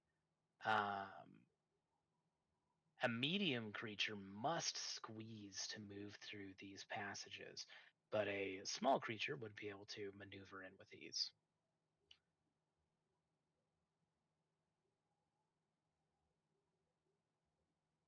You do figure you can disable the engine with your tinker's tools. That would be an intelligence check. Is that what we want me to do? It will take you about 10 minutes, you estimate. And, obviously everybody else on the vessel will know that something's been tampered with when the vehicle stops moving. It can be destroyed, but as far as you know, you're still underwater. And so that, unless you guys have a real good plan, strikes you as a incredibly bad idea. What, y'all can't breathe underwater? We do have one water breathing potion. There's also the suit that you guys found. And can one of y'all can just be an octopus. I can swim.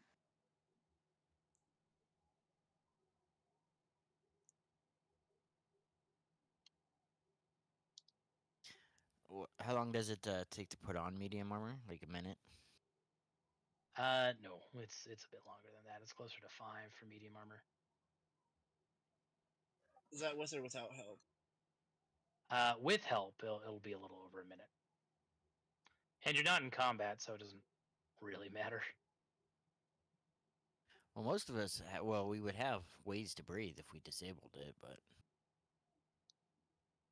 I feel like there might be more loot that we don't want to lose by disabling it, maybe?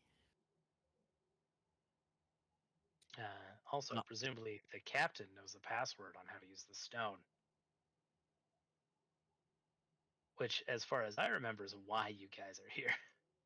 I thought we already gave that to Vilroy. No, you were discussing whether or not to go talk to her first. And you guys decided to get while the getting's good, since the pirate ship is right there and you didn't know how long it would be there for, I think was the logic. So you're, as far as I remember, if you guys insist that it's not the case, but as far as I remember, you guys decided to go over Vilroy's head and sort of cut out the middleman,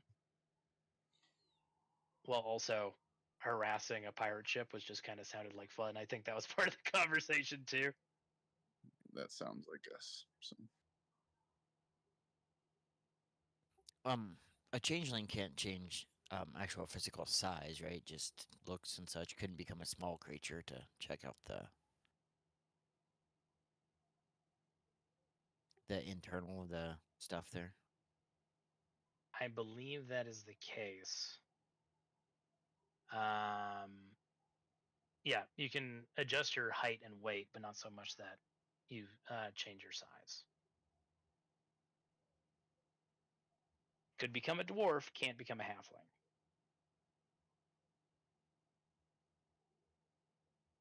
You have to roughly maintain the same amount of mass.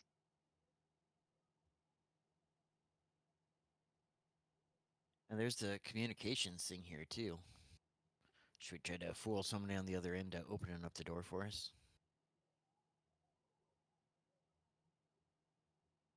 Or do we not think this is the way in? The hatch is the way to go. Well, good. I can't actually communicate. Never mind. Someone get this snake a pen.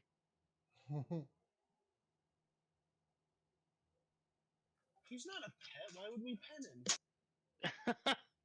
Get this snake a pencil. Pardon me.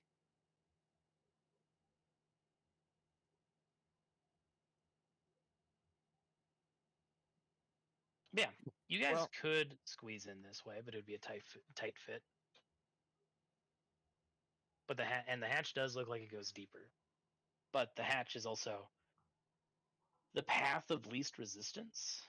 So you can probably expect that they're ready for you to go down the hatch route.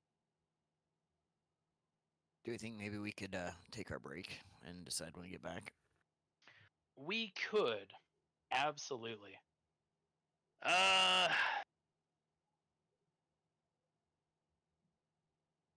Yes. Let's take a break. There's a good chance to take a break. 10, 15 minutes. You guys know the drill. See you guys in a few. Nice. I'll be right back.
I'm back. I returned. Who else is here? Nobody. I too am here. Odysseus, is that you?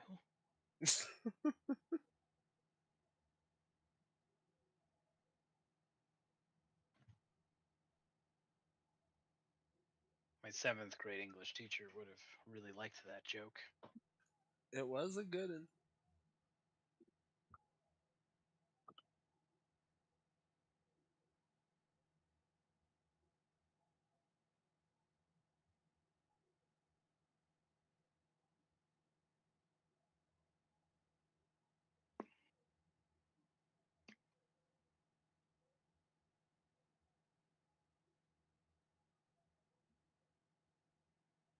One day, I'm going to remember how ancient Greek naming conventions work and run a game based on ancient Greek mythology. That would be cool. Just whole ass. I got an Apotheon style.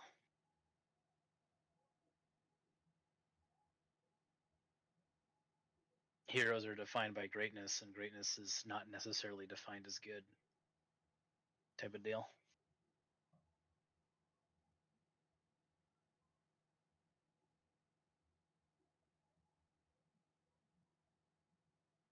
Welcome back, Mud. Well, thank you. I think we're just waiting for Baloo. Is there a Baloo about? Hello. Hello.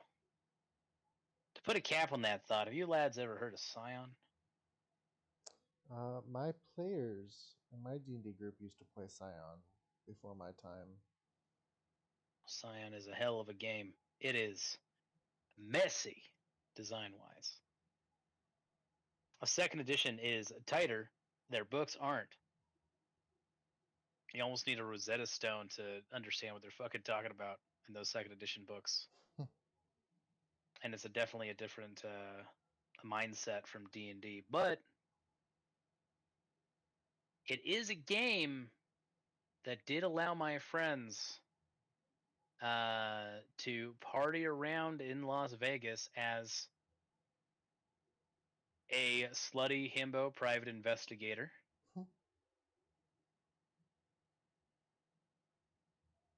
Whose mom gave him the ability to find the exact clues he needs to solve a case by rooting through trash.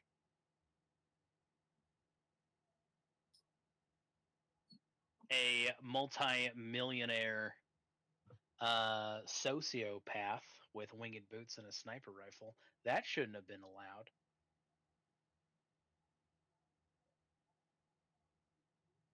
And the most tired EMT personnel who was burdened with the great responsibility of having a flaming greatsword.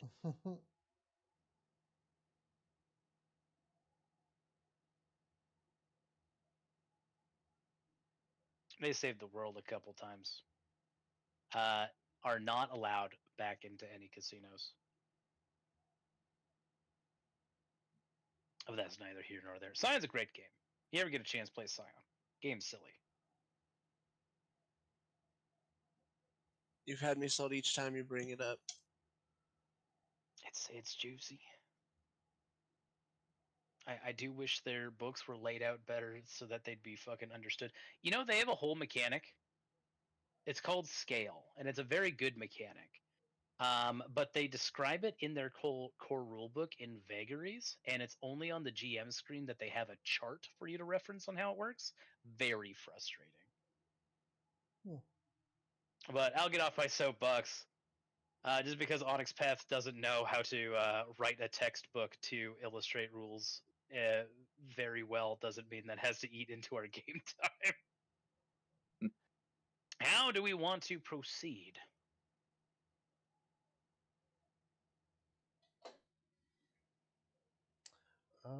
I mean, I can cast heat metal on the metal door one more time and see if that does it. If we want to try to get through this door over at the entrance, or we can go down.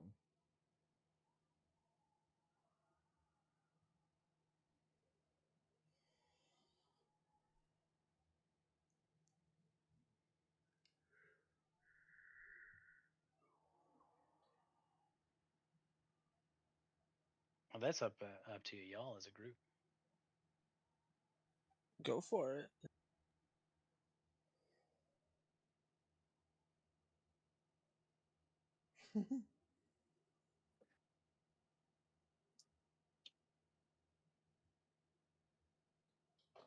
Yeah, if you want to use your spell slot, go for it. We can always do the other if it doesn't work. Okay. I'll use a heat metal on the door.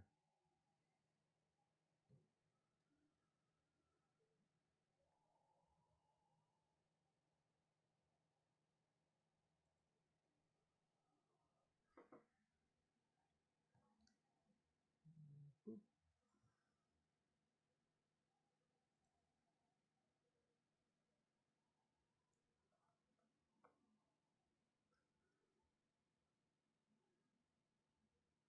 Basically trying to get it hot enough to where it either will unlatch itself or we can do damage to it where we could kind of punch a hole through.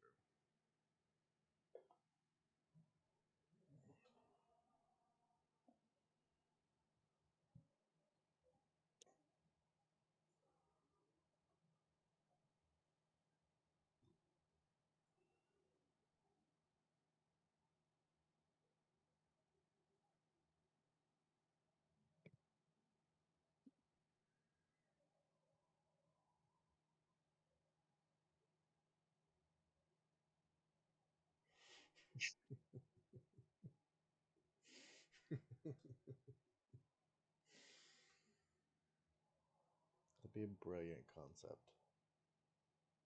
Also, Teddy, like- if you're talking, we can't hear you.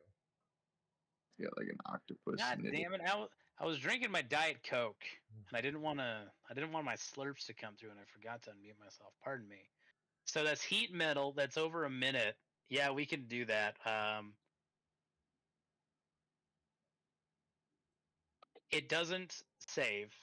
It can't drop anything. So we're not going to bother with Constitution rolls. So we're just going to roll straight damage. So that is 10 rounds. And that's 2d8, right? Mm-hmm. So 20d8. 20d8. That's a /roll.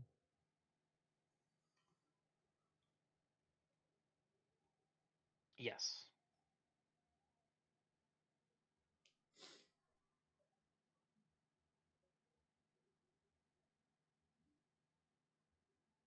Uh, 91. Very good. So you do melt through the door pretty good. It doesn't get all the way through. Oh, man. It is a very thick steel door. Give me a perception check at the same time. Also, because this is going to last a minute, I'm going to take away this slightly tipsy condition from Jimmy. Yeah, you're more preoccupied with trying to maintain the spell than noticing anything in particular. You do some significant damage to the door. Not so much to get all the way through. It would appear to have more HP than 91.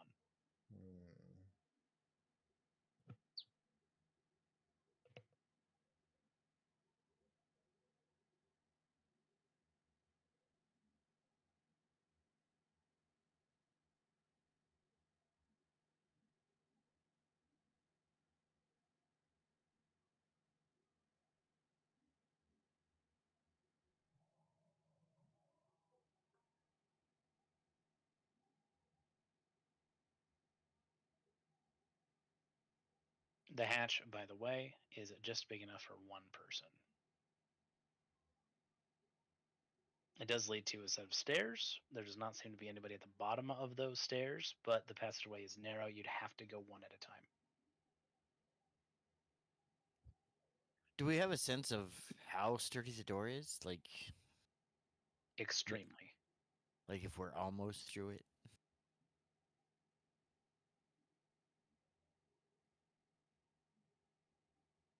You can give me a perception check as well if you wanted to keep an eye on it.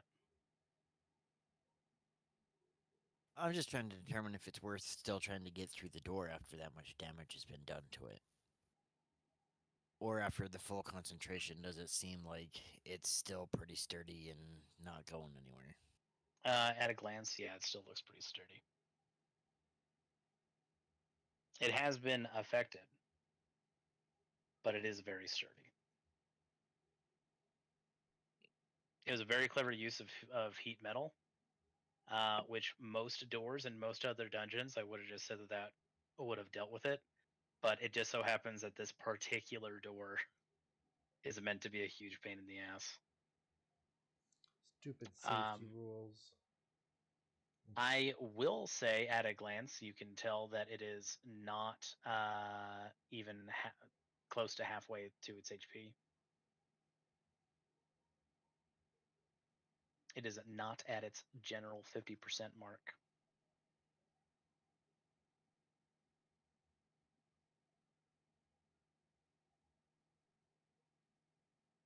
Yeah, I would imagine we're probably gonna have to go around it then.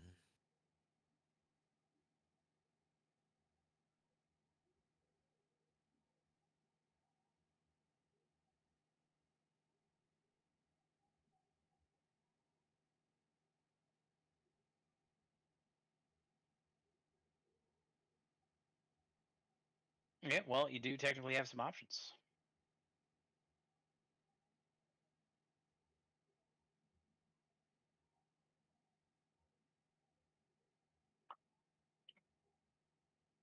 I'll slither down the hatch. Okay.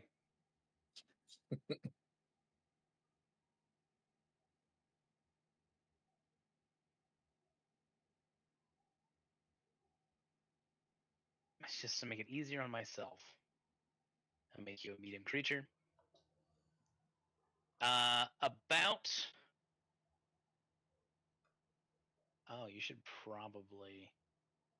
You know what? I'm going to put your snake body here, and I'm going to move you over here for your vision. You get about half your body down the hatch before you are effectively filling the space. There are there are 3 doors. One to the north and a door to your west and east. It is a narrow hallway. The door to your right reads privy. The door to your left reads galley. And the door to your north reads mess. I don't think the privy's gonna get us in there.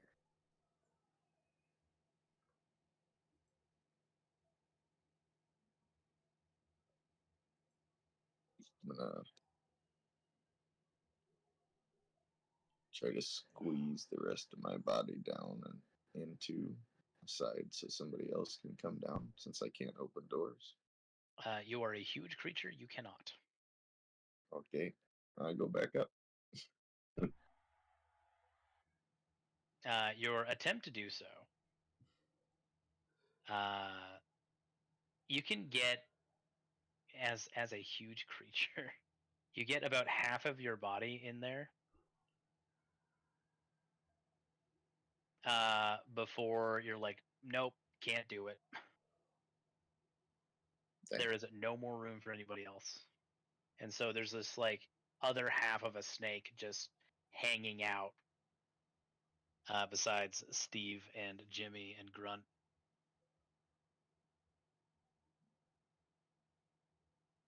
Okay, I'll back out if I can.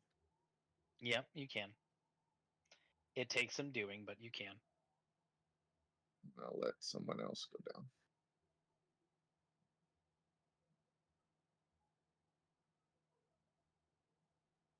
I suppose it should be me then, huh?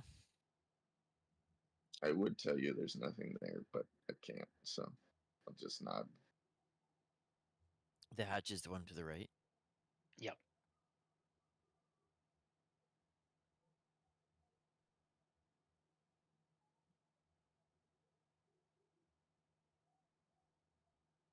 I suppose I should probably let him know I'm going in too. So I'd say that I'm going in.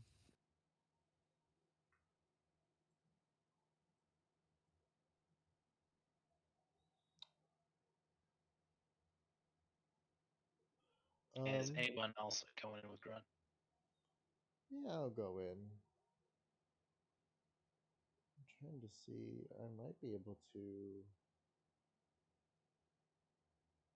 I'll go last, just so my head's down there or something.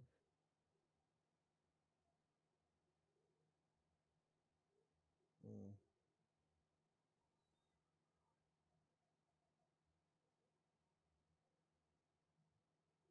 Jimmy, are you staying on the upper deck, or are you going down with Grunt and Steve?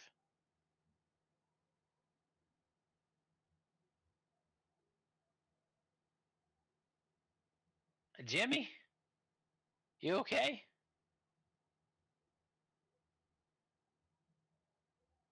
I'm going to assume that Jim is dealing with parental responsibilities. Carry on, Grunt and Steve. There's a door right in front of Grunt. Reads galley. There's a door right here that reads privy. Door right here that reads mess. Check for traps. We'll do that first. Let's do galley. Give me that perception check.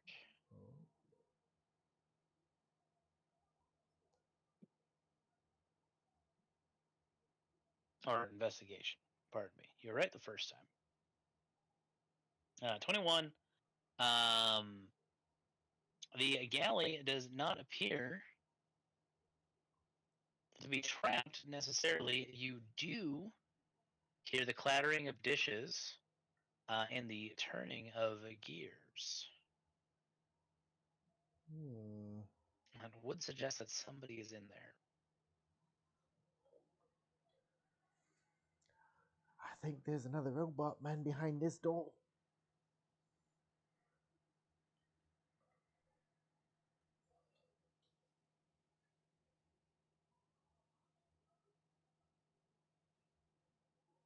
It's that door, right? The door right in front of you. Right here, yeah.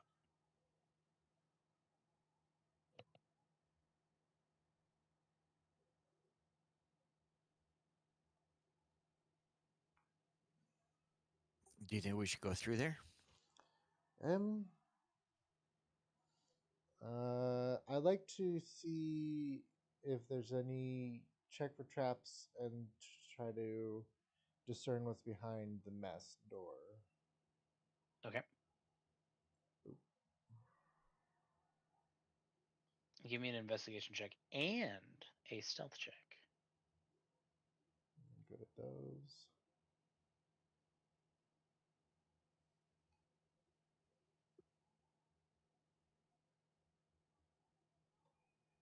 You hear a low hissing sound beyond that door and the occasional small clinking of steel against steel.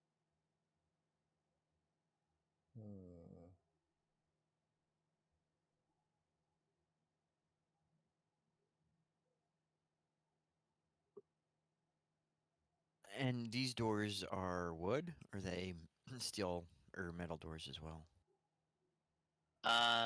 These are metal doors. They are not as heavy duty as the one that leads to the command deck. What is it, 2 inches or less? I'm looking at detect thoughts to see if it'll go through.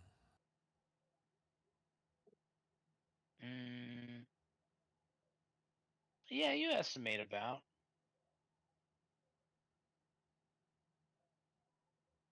I have the magic item, the earworms. Mhm. That allows me to cast detect thoughts with 2 of the charges.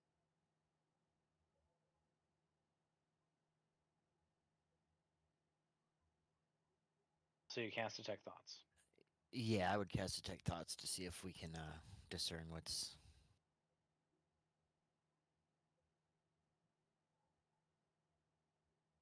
I don't know what the captain wants these 2 bimbos for, but I suppose I'll maintain guard.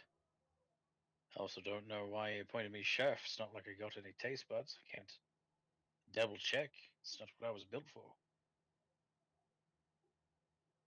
I suppose, in the absence of nobody else.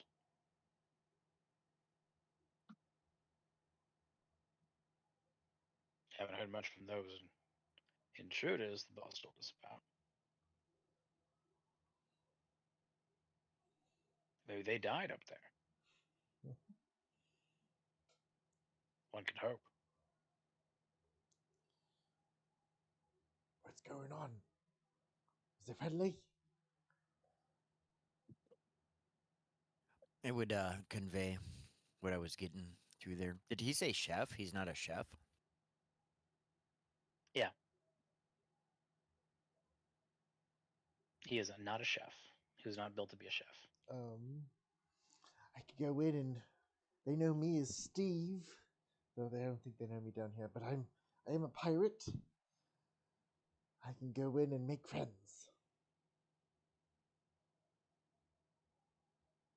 I've got like some rations and those spices that I stole, and see, we got the bottle of wine. Is there any way I could whip something up that might be chefy? That might. I know he said he doesn't have taste buds, but there's two hookers there that. I don't know why I decided that, but I don't know. I'm just kind of thinking out loud here.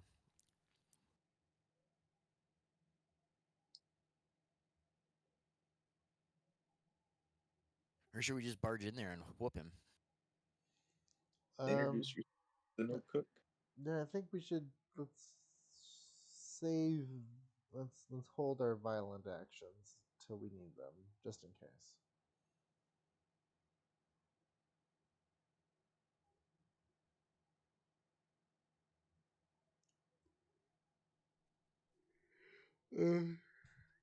Excuse me. I'll just knock on the door, looking for the chef. Hello, hello. Is the cook in? Is the cook cooking? Hello. Is the cook cooking?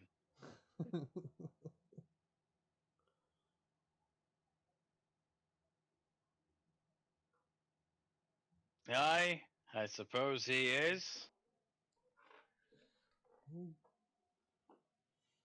Great. Can we come in?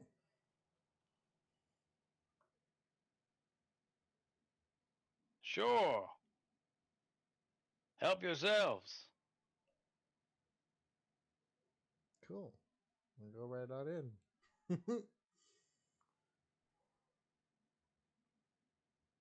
So you move past Grunt, step into the galley.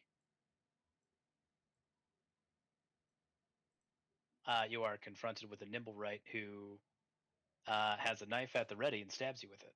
Oh. You dodge out of the way, and we're going to be rolling initiative. It's not very nice. We're supposed to be best pals. It's a total dick move.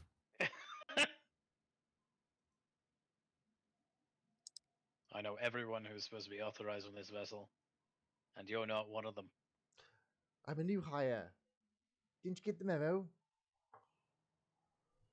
We don't do memos. Should probably look into one of the houses for that. Yeah, what kind of outfit are you running out here? No memos. You at least have to get carrier pigeons, at the minimum. Under the sea in our mobile ocean base? Well, yeah, you get some tubes and some carrier pigeons, send the messages through the tubes.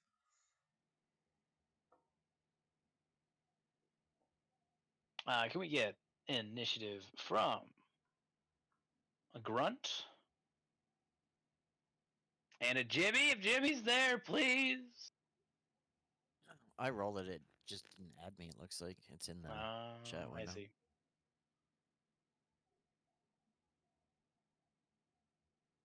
All right.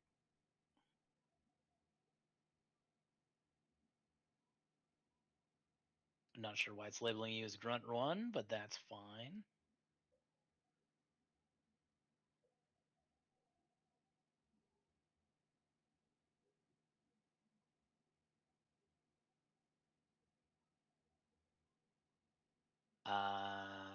Jimmy is gonna be up here and watch our flank in case anybody does decide to go through this door now that we're going down it.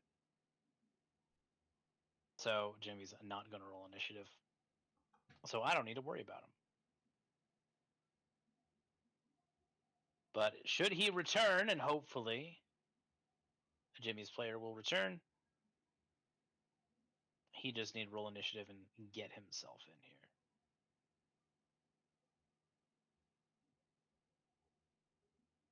Okay. The nimble right is going to continue his attack against Steve with 2 rapier attacks and a dagger, which in this case is a chef knife. Wow! Rude.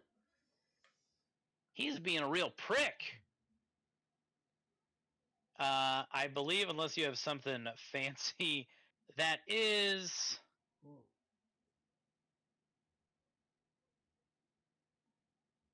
34 damage. Oh, right. And he's going to shout out, "Looks like they came down the hatch!" There is a Oof. door to your south, by the way, Glade. It is not labeled. This is indeed a galley. There's an iron stove that sits in one corner. A counter for food preparation with utensils dangling above it. Built into the table is a lidded steel box attached to a pedal on the floor. And a cart that holds cutlery and dishes. There is a door right here that reads pantry, a door that reads mess, and an unlabeled door to the south.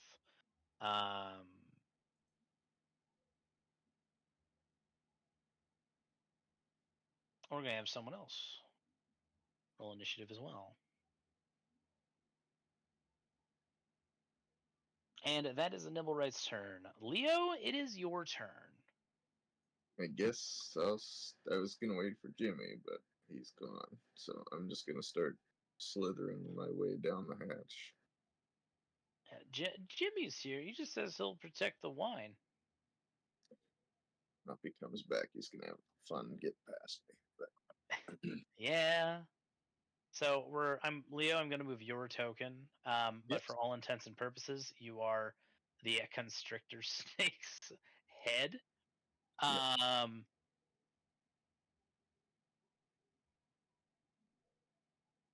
Because of the length of your body, I am going to say that you have an effective range from where you're at to do whatever you want. But your only 2 movement options are down the hatch or above the hatch until there's enough room to get all of your body through. So I can make attacks from here. You can make attacks from here, but also if you do, the nimble rights will be able to attack you as well. That's fair. Okay. So yeah, I guess I'll make a bite attack at that first one then. Get him. The sheet will open. There we go.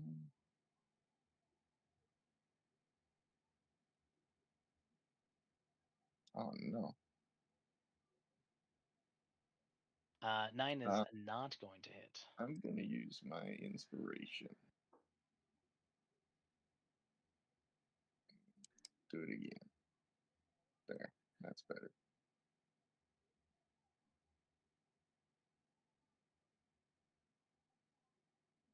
Uh, 22 is going to hit. The nimble right is going to take 12 damage.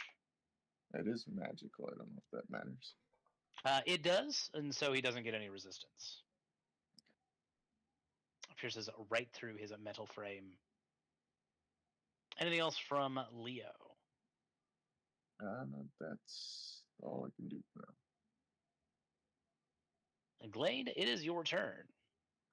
I am going to bonus action disengage kind of squeeze past Grunt and get back in the hallway if I can. And then we're gonna do just a quick little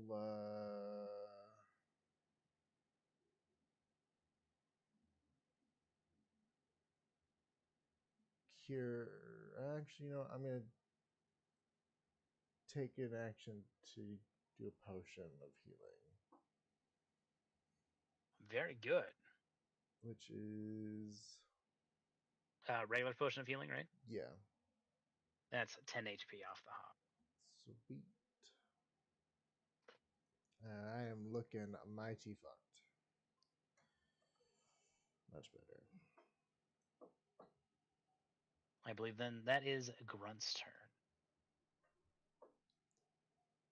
All right, I will bonus action Shield of Faith.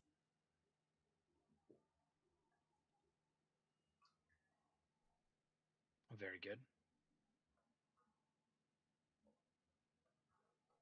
And then I will step forward and shocking grasp that guy.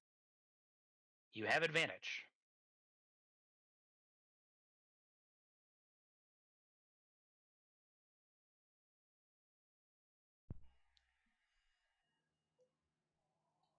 That's going to be +8, so 27. That's going to be a big hit. Let's see that damage.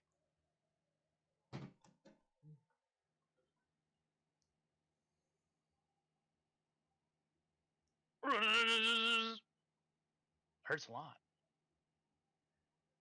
It was painful. And that would be the end of my turn.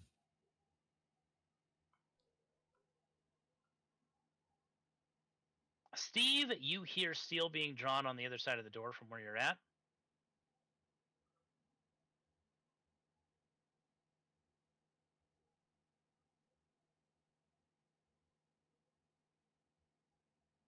The door opens, revealing another Nimblewright Warforged. Hello, he says, as he's drawing a dagger in his offhand. But that does take his action to draw his weapon, so that is the end of his turn.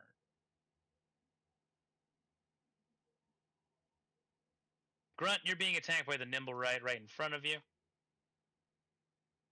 It's 2 rapier attacks and a dagger attack.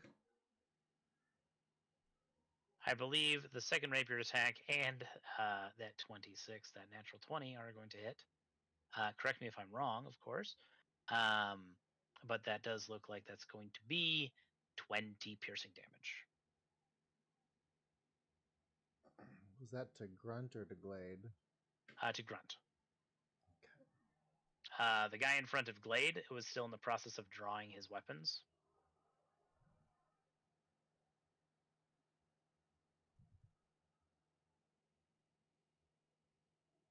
Shield of Faith stays up. And it is Leo's turn. Alright, we're gonna fight that same one.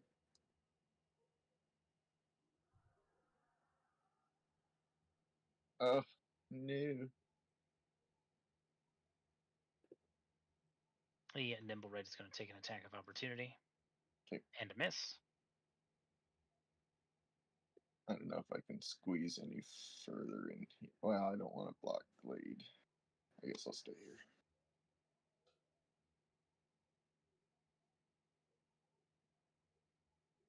And that's it.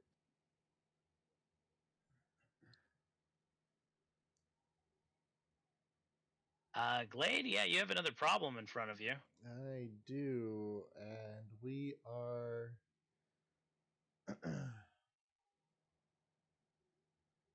we are gonna cast Tasha's Hideous Laughter on the new problem. Wisdom saving throw as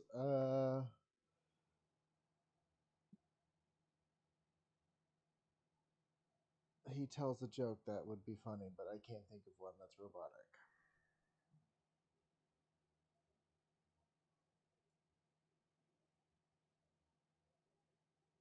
And he is prone and becomes incapacitated and unable to stand up for 1 whole minute.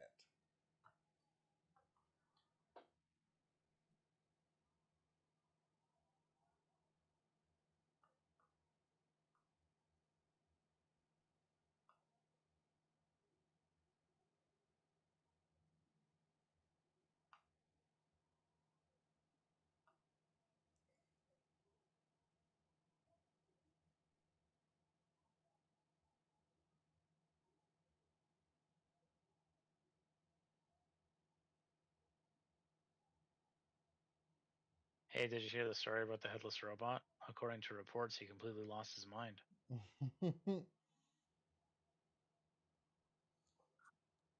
Anyways, I guess he's prone.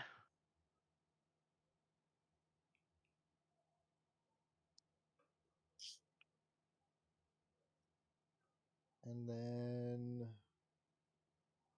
yeah, we're just gonna stay here. Prone and incapacitated. The incapacitated is the important part. Indeed. I knew I was funny. You don't have to die laughing, though. Or do, actually. I don't mind. So you're free to move around and whatnot. Nimblewright can't make actions or reactions. I am going to stay put. Grunt, it is your turn. Bonus action shift for some temporary hit points. Very good. And then I can bonus action drink my potion, right? Yeah. I have a greater. Well, wait, your shift was a bonus action. Oh, yeah, my shift is a So- bonus action, so I can use my action to drink the potion. Yes. Which will make that 44 plus 4 max. Is that that's 20? 20 HP? They're drinking it as an action. Okay.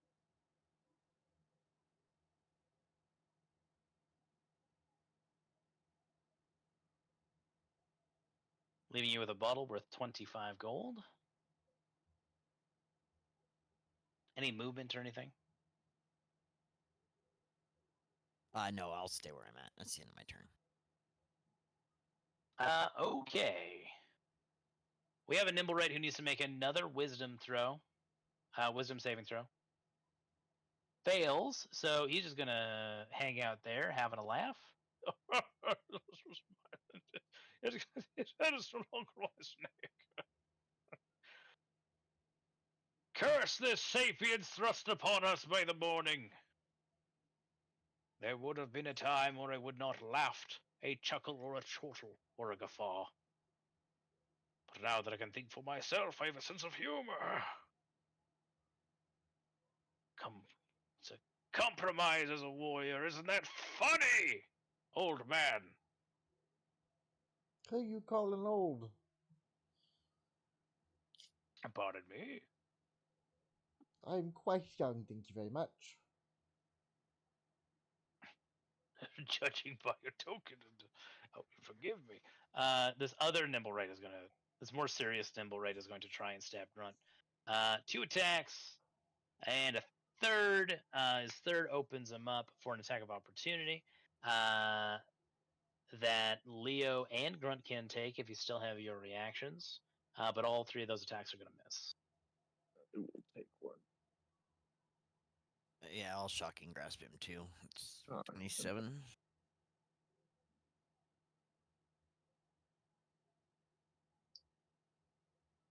Roll another d20 just to check for crit.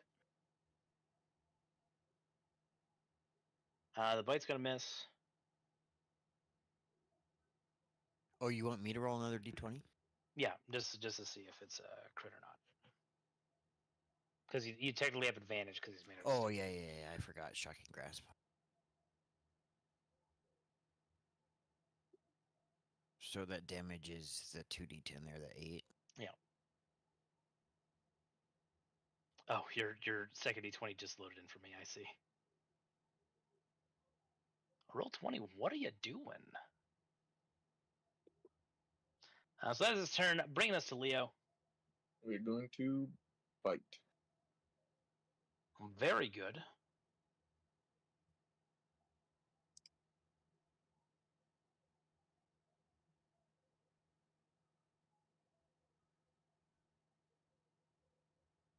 Uh, 15 is going to miss. Someday.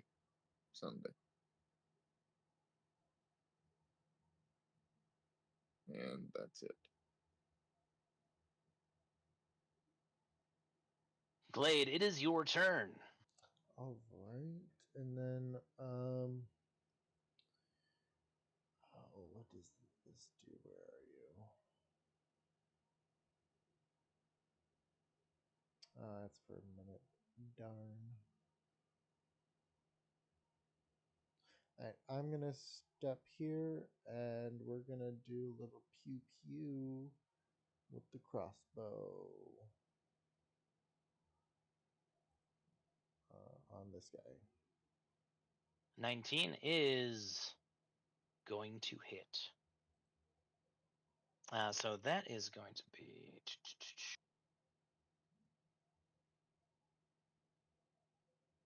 11 damage. And I think we're gonna step back around the corner. Very good. Grunt, it is your turn. Wait, you said he aimed? No, wait, you couldn't have. You didn't roll with advantage. Never mind. Yeah, no, I just stayed the same. Any other bonus actions or anything like that before it's Grunt's turn? No,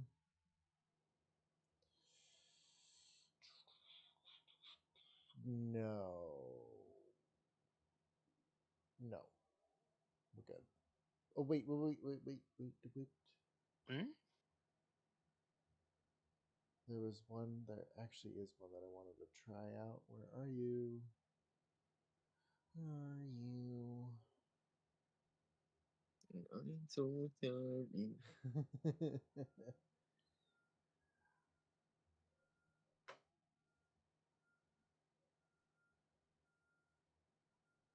Can I do a...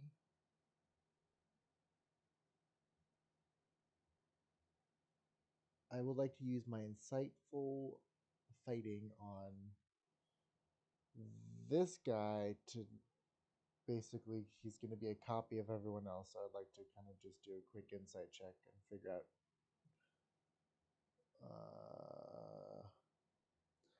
decipher an opponent's tactics and develop a counter to them. So I need to make a contested insight.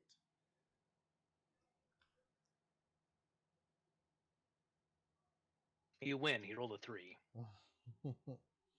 He's going to use his rapier twice and his dagger once until he dies, unless you get out of his range, in which he will start throwing his daggers at you. I will share that with everyone else, and that'll be my turn. Very good. This Nimblewright failed his wisdom save. So this Nimblewright is going to be attacking Grunt with 2 rapier attacks and a dagger, which are all going to miss. Looks like he got lucky that first time. Leo, it is your turn. I'm gonna bite.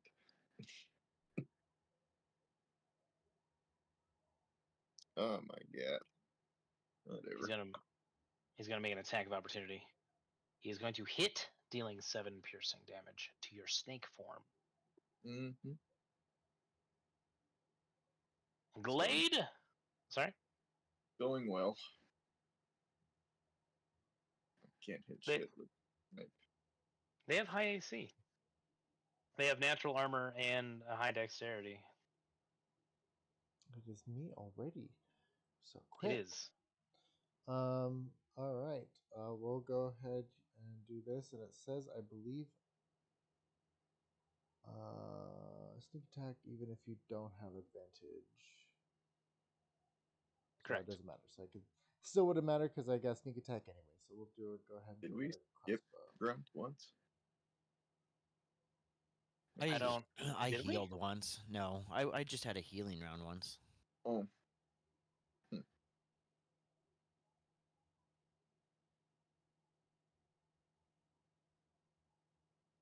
Your crossbow bolt kills that Nimblewright Warforged. Sweet. And I'll point over to the other guy, like, we could probably get past him if we just step over him. Ha ha! Try not to hurt Please him. don't!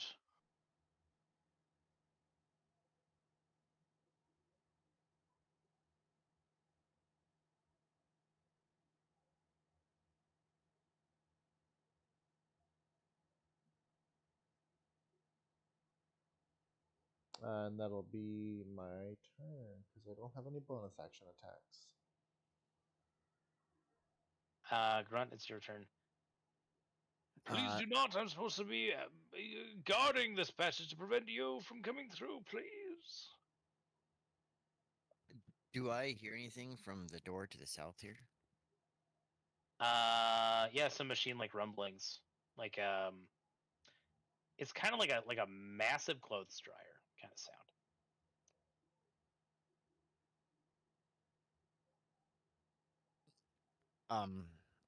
Is the door locked? It is locked.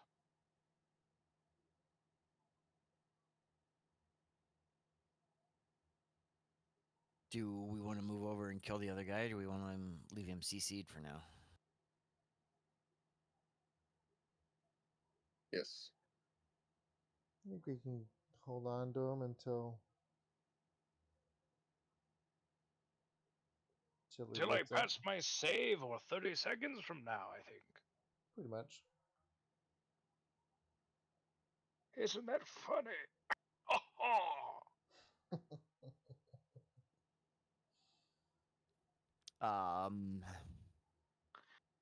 ha! There's also a door to the mess here, and a door to the pantry here. Is the door to the mess hall locked? It is not locked. I would open that door.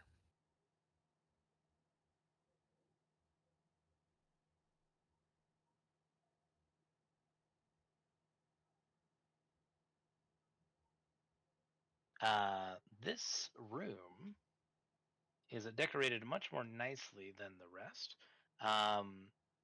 There is a red velvet wallpaper. A walnut dining table is surrounded by 8 padded swivel chairs. The height of each chair can be adjusted to accommodate small or medium creatures. Soft ambient music fills the room. You're guessing probably by magic.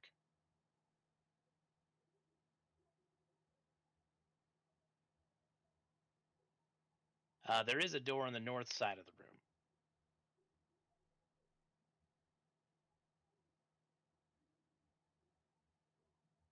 That reads Helm.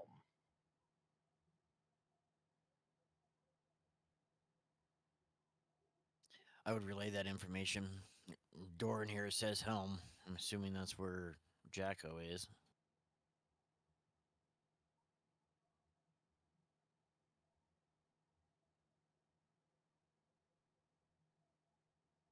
With that guy still being... That's the guy that CC'd, right? Yes. And the door is right there? Yeah. Correct. I would move up to the side of the door. And we'll say I will ready shocking grasp for anything that might come out of there. Very good. And that will be the end of my turn. Finally, I am free. I must remain prone due to the wording of that spell. But rest assured, I shall get my vengeance. Seeing as I am no longer incapacitated. Leo, it is your turn. Kind of stuck here. Oh no, there is now enough room. If you want to head into the kitchen, we can get your entire body in, and then you can Sure. Why not? move about. Why not?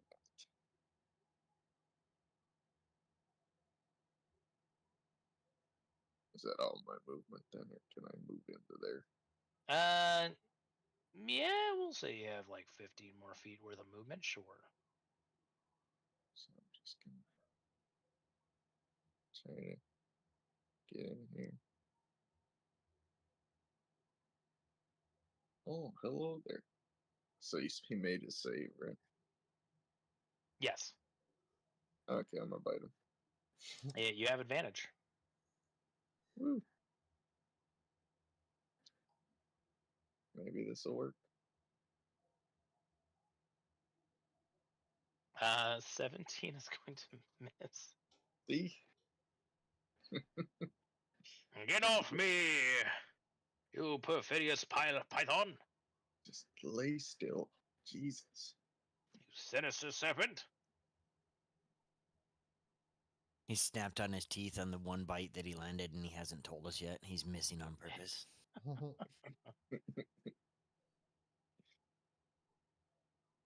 You reptile rapscallion! I saw movement from Jimmy. Jimmy, are we back?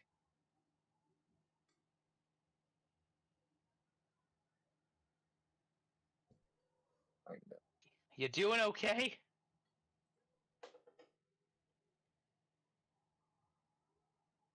Oh, I see. I see. Oh, do you want to be part of this combat?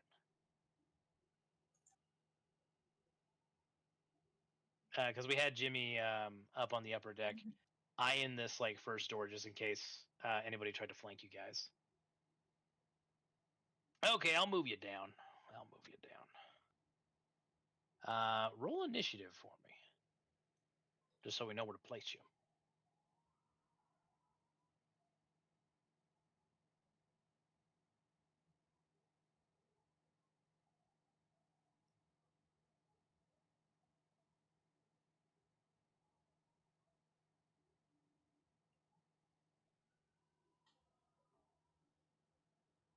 You know what? I just realized you might have a baby in your arms.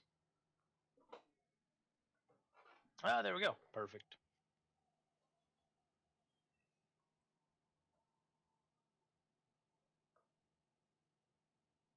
So that's Leo. It's a Glade's turn. Jimmy has come down the hatch. No worries. Completely understand. Glade, this guy is still prone. But your spell is no longer affecting him. Sweet. I forget. Do ranged attacks disadvantage for When they're prone? Yeah. and then advantage for melee? Correct. Excuse me. All right, we're gonna go ahead and walk up with advantage, and we're just going to. You should have stayed on the ground, kind sir. Damn.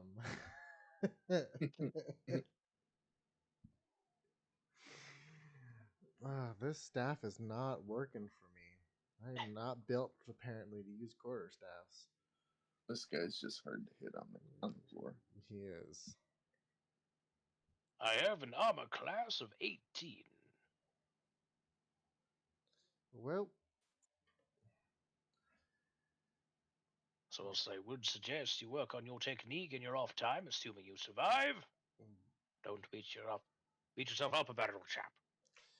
I won't beat myself up, but I'm definitely trying to beat you up, good friend. And bonus action disengage. It is metal.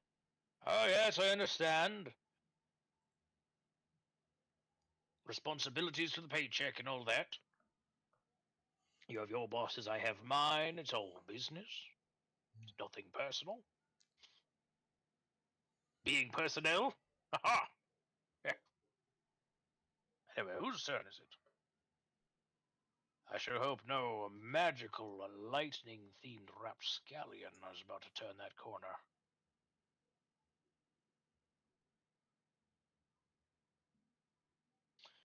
Ah! Lightning-themed rapscallion!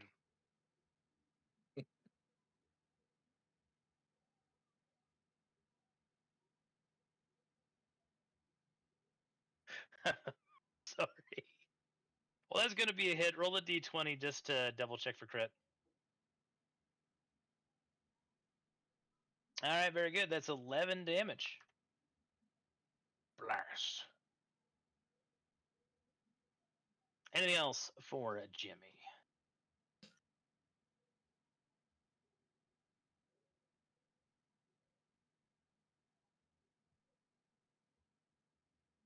I can't make reactions. That's the other thing about Shocking Grasp that makes it real good.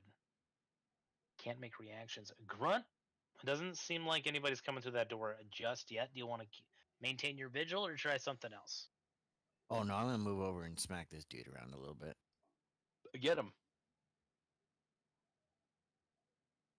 My word, this doesn't seem very sporting. That's Shocking Grasp, so plus 8, 21.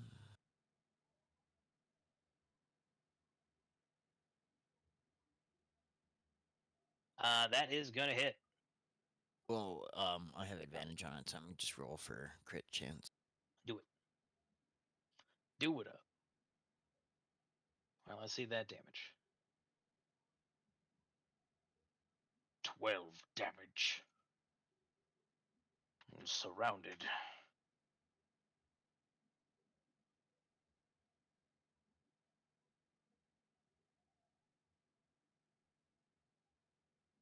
That would be the end of my turn. I have been surrounded like this since the Mechanophilia convention 4 years ago. He's gonna stand up. Unless there was a bonus action Grunt wanted to do. No, my turn is over.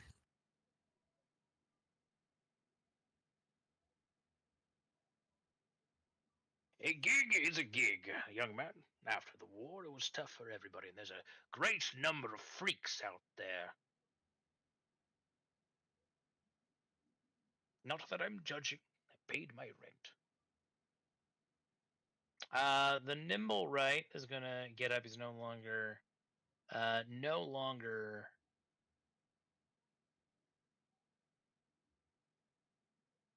prone. He can't use reactions.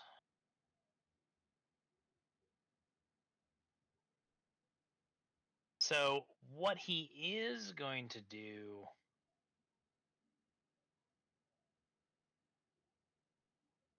is disengage, actually. And just take 5 feet back. And due to his swashbucklery nature, that will have been his bonus action, and he is going to use his action to dodge, imposing disadvantage on attack rolls against him for this until his next turn. Rude. Leo, what are we doing? Can I step forward and attack and then, well, no, because then he's gonna, gets the opportunity attack, huh? Can't quite reach him from here.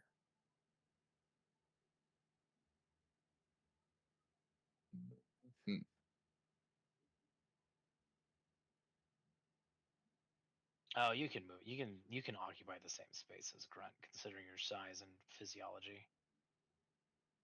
I'll just move me there to not confuse everybody. Not Okay. even the biggest snake I have between my legs. And then it's disadvantage, right? You said. Now you watch. That is. I'll hit on disadvantage, but no. Nice. And that will be a miss, but he can't make reactions. Oh, wow.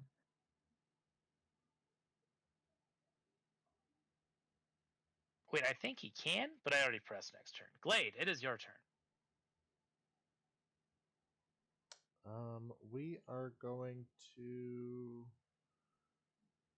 go this way. One, two,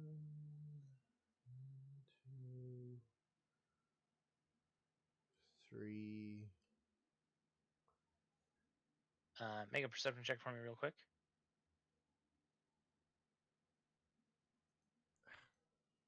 Jesus Christ. You were bleeding out of your guts just a few moments ago before you took that potion. Yeah. You're a bit preoccupied. Indeed. But I am going to use my steady aim as a bonus action. You cannot. You have already moved. If you haven't moved, damn, that is correct. Never mind. Can't do Although, that. But I if do you- get. Nope, just kidding. I'm just gonna shoot. If you do hit, you still get your sneak attack. Indeed. Light crossbow. There you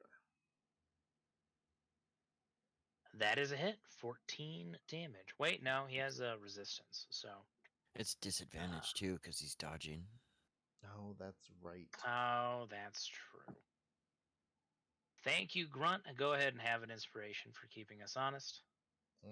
Yeah, that's gonna miss. I'm rolling like my other characters tonight. Can I give him that inspiration? Let him re-roll it one more time? Yes. It's okay. Do it. I've already got an inspiration, so go have at it. Yeah. Ah, that's a miss.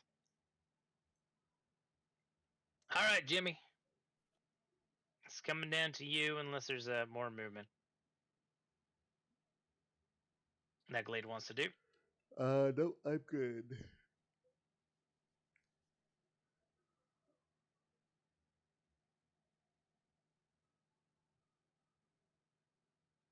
Yeah, that's right. I see.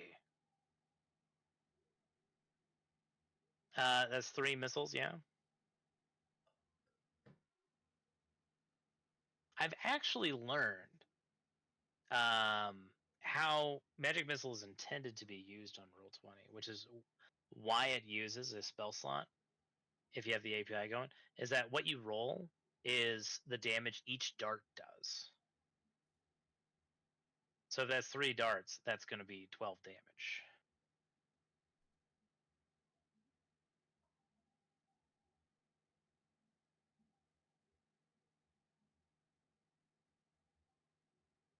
Are all 3 heading? Are? Do you want to take the 12 damage, or do you want to take the 11? All right. Silly question, I realize. Do you want to do more or less damage? Very good. Any other movement, bonus actions, anything like that? Quicken magic missile again. All right. Grunt, it is your turn. When he's dodging, does he have advantage on dex saves too? No.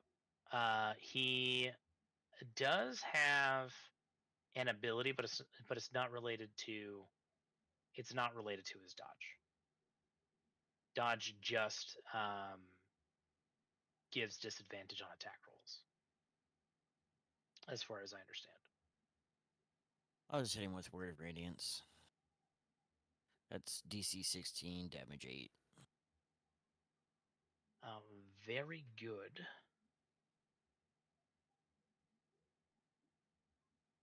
He is going to pass that. Into my turn. Into my turn. Very good. The nimble right is going to be. Oh, hey, buddy. Is going to be attacking the snake. Once for 11 damage. 8. Twice for 8, so that's 19, and we'll try to finish the snake off with his dagger, which is going to hit. There's a total of 26 damage. I believe our good friend Leo is once again a Fearbulg. And I take 4 damage. Woo. My word, that giant snake has given birth to a wild man.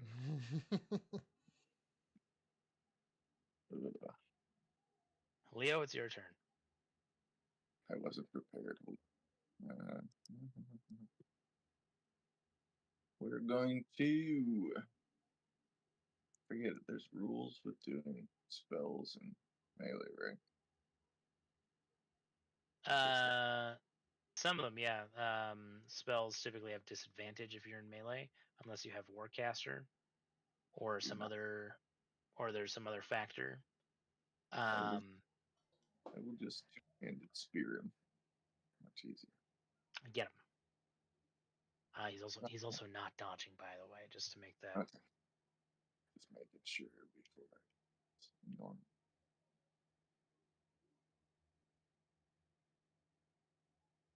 Yeah, buddy. Sure, as soon as I drop the snake, I roll a crit. That's a whole 3 damage. Booyah. Any bonus actions or anything like that?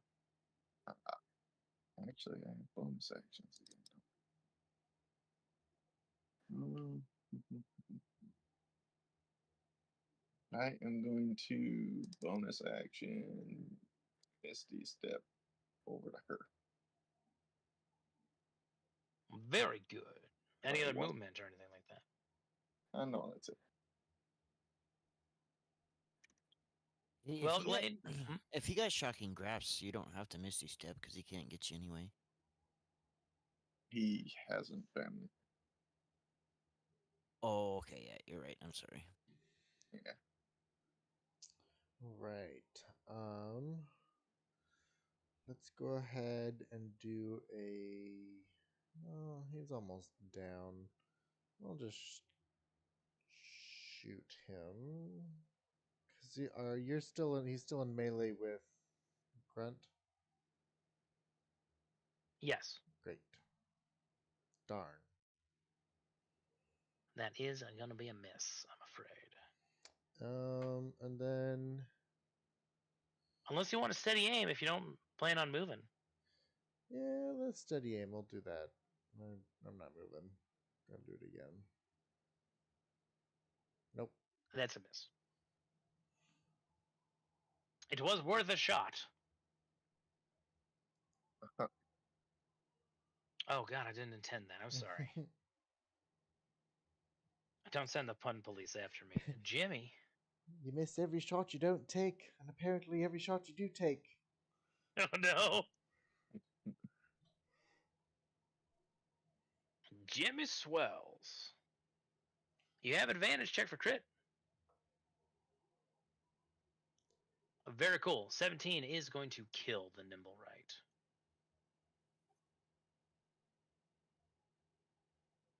You reach out your hand and grab the Nimble Right. And your pure tempestuous fury courses from your ichor and fries the internals of the Warforged until it is a lifeless steel husk.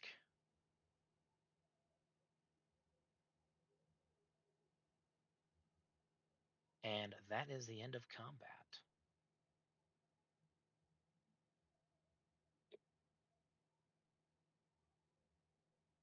What would you like to do from here, gentlemen?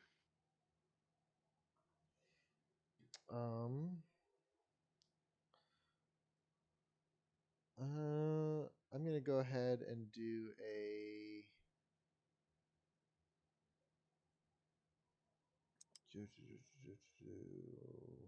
I mean, if you want. Well, you won't have an employer after this, so I mean, you know. Yeah, I'm gonna do a cure wounds on both of you. You both are gonna get 1d8 plus 6. Wait, hold on. 1d8 plus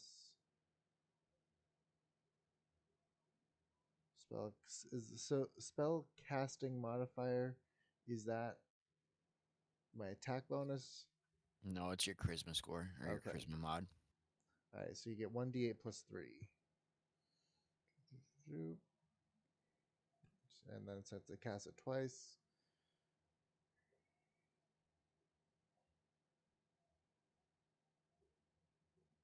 I'll let you guys fight. Whoever wants the higher one. I'll take the 3. That makes sense. You can have the higher one. You need it more. Sure. I've got like some temporary hit points too, so And then I will also take one more potion so I can give myself back up to a decent. Yeah. I'll hold on. How many spell slots do I need? Okay. I'll do a cure wounds on myself as well. It's cards. With your passive perception, Steve, you do hear through the wall. I'm not hearing as much combat out there. Do they sound friendly?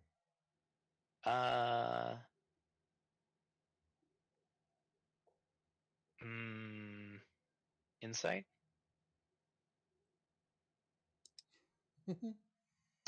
They sound very scared.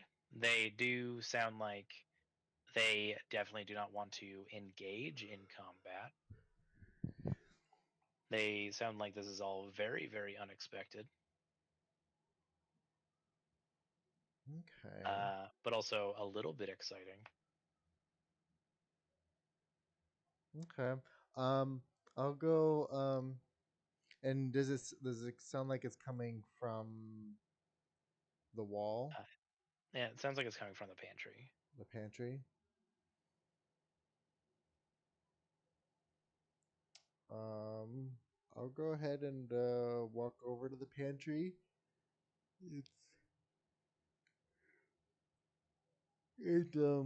Go. Hello. My name's Steve. I'm a not pirate. Are you okay? So two women in their mid to late 30s, a human and a half elf, dressed in rather colorful, haphazardly put on clothing, with barely, with just quite failing to hidden lingerie, uh, grab each other in fear and shriek as you open the door. Please don't kill us! Please don't kill us! Please don't kill us! Oh, you don't have to Please. worry about that. We only kill bad guys. Well, are you bad?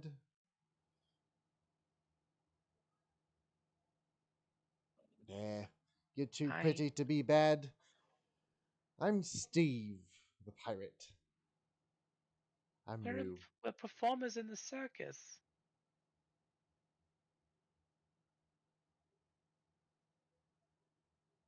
My father died in the circus. Looks off into the distance.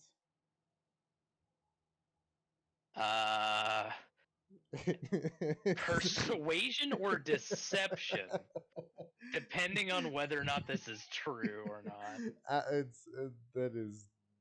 That is.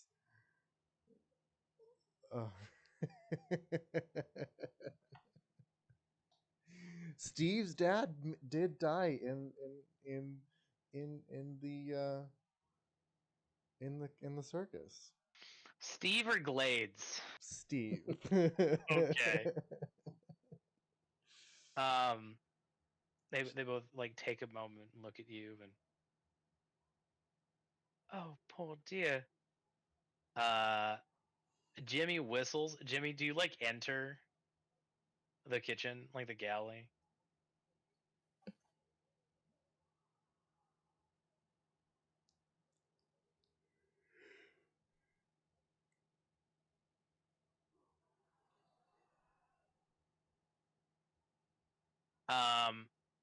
They see you, and there's and like for Steve, there's a good deal of like, oh, sorry to hear.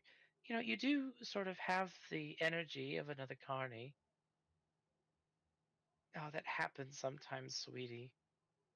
And there's a whole bunch of empathy. And Jimmy swaggers into the room, and one of them, her name's Margot. You'll come to learn. A gasp. Is that Captain Jimmy Swells?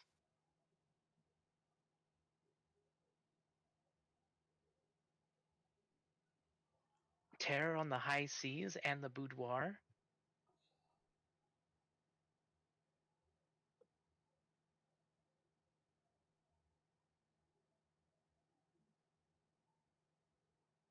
There's like kind of a hush, and so carrying over that like crit 25, they are sympathetic towards you and Steve, and their opinion has definitely improved. Jimmy showing up has revealed more to you, in that they don't particularly have loyalty to the ship's captain that they were shacking up with. He must be charming in everything, enough for them to have agreed to a menage a trois. But you also realize that they haven't finished, and it's not like they're planning to sleep with Jimmy. You don't think that has like come up to their minds, but Jimmy does have this sort of je ne sais quoi about him. This really high charisma score and a backstory that it suggests some scoring in his past. And so you can tell that they're making some like mental calculations, right? And I'm not saying you're reading their mind, but with a critical on insight, you kind of get the feeling that they're sort of quietly communicating to themselves with various looks. Okay, if Captain Jimmy Swells is here, then what is most likely going on is Jimmy Swells and his pirate crew is taking over this ship. And if we had to already flee and they had to fight through the ship, then they're obviously winning, right? Also, Jimmy Swells is very hot, which, in their current pent up blue bally state, does have a factor in their uh, decision making at the moment. And so, I'll sorry. just kind of wink at Jimmy and give you a bardic and be just go get him, Tiger.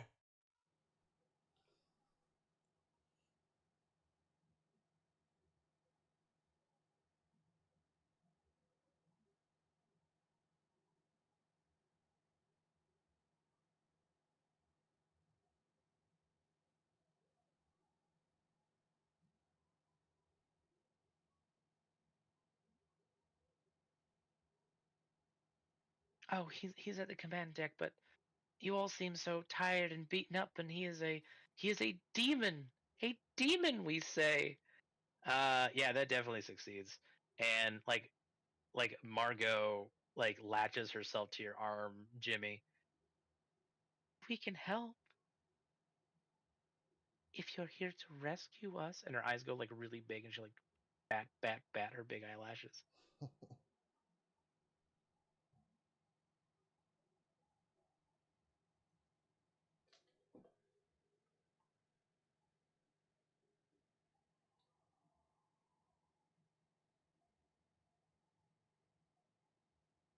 Oh, you're incorrigible, Captain. But no, I was more suggesting I have some spells that can help you.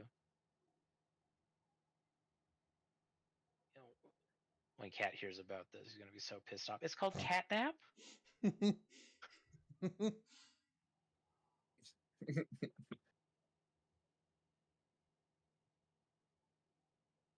If you could be persuaded to spend a few minutes to recuperate.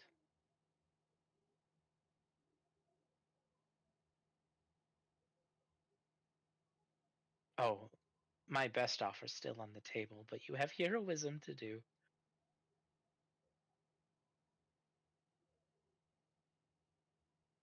Okay, so you guys can take a short rest.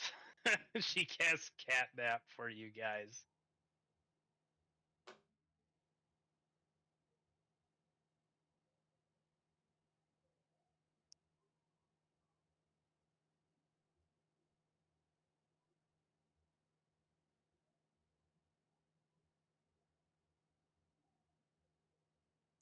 I too will be spending some hit die.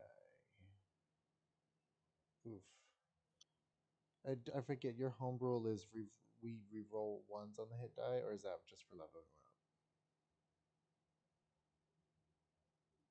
Sorry, say again. up? When rolling hit die, do we re-roll ones, or is that just for leveling Um, I don't think I ever had that. up? Okay, that must be. I'm thinking of a different rule then. Although, correct me if I'm wrong. It is rather late, so if I do have that house rule somewhere, direct me to where that is. Jesus Christ! I've rolled more natural ones in today's session than I have ever rolled ever. At least in this game. I have another character in a different game who rolls nothing but natural ones in it. Oh, that's rough. It is. I have a player in our Kingmaker game who rolled like this really impressive statistically barbarian monk grappler build, and when it goes good, it goes good. He has this like preposterous like plus 14 modifier Jeez. to his grappling checks, right? But he has like the last two sessions has been rolling ones and twos consistently. Like it's painful to watch.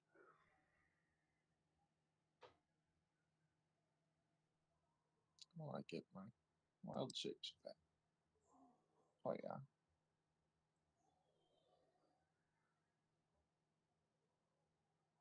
Very good. I think if they don't already, I think Bard should get Bardic Inspiration back. I On short do rests. with my font of inspiration. It's a level 5 thing. Or Oh yeah. fifth. Oh, do you Yeah. have Song of Rest, by the way? I do Oh not. yeah. Oh wait, yes I Are do. you sure? You should. Yes I do. I will do that. Song of Rest. Everyone gets an extra d6 of hit points. If you're already at max, you can take a hit dice back. You can just recover a hit dice.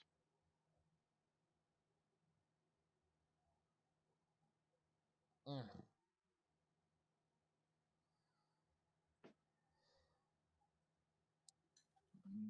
So yeah, the pretty half elf girl is like, so my name's Margot Verida. This is my friend Kefeda. And we're so happy to meet you. It's not every day we're rescued from totally being hostages. They're totally like playing up.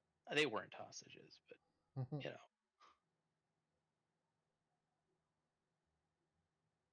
Hey, pleasure to meet you. Yep, that's right. We're here to save the day. All the time. You name it, we're there.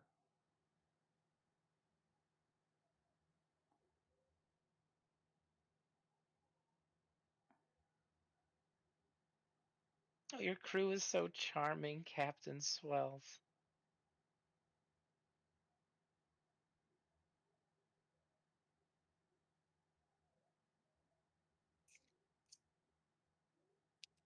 We are really sorry about your father.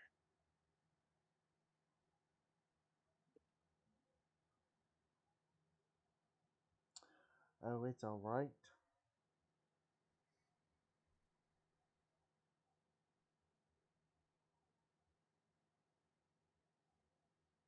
He died doing what he loved. Being shot out of a cannon. Yeah. Margot and Kefeda will do a twirl. I mean, Steve is obviously your new first mate. A big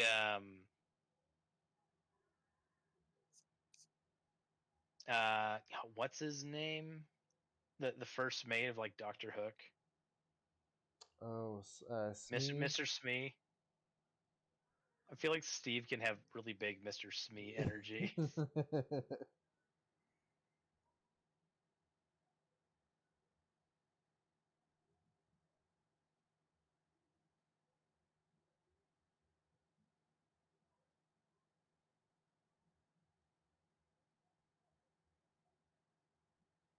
In any case, I turned back to the Discord. That gift scared. That gift is scary. A jump scare. Eyelashes are huge. Anyhow, yeah, the next room is going to be a boss fight. So like, we probably shouldn't start it right now. It's going to be involved. But yeah, that catnap will get you guys that rest. Kyber candies, you know. If you got them, cut them. Do what preparations you need preparing. I do want to say, because this looks like this is what's gonna probably happen, considering that you guys did not sabotage the engine or the air control.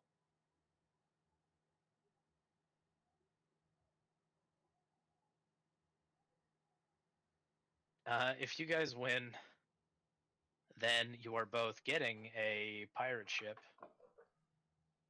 and a submarine that can attach to one another. That is awesome.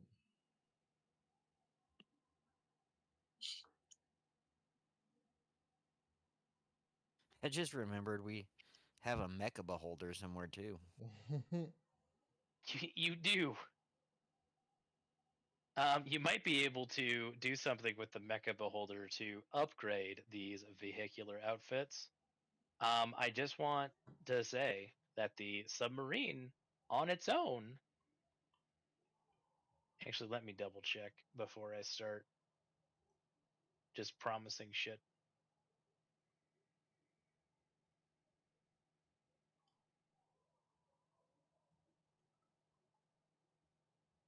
The ship is worth, like, the submarine is worth 15,000 gold.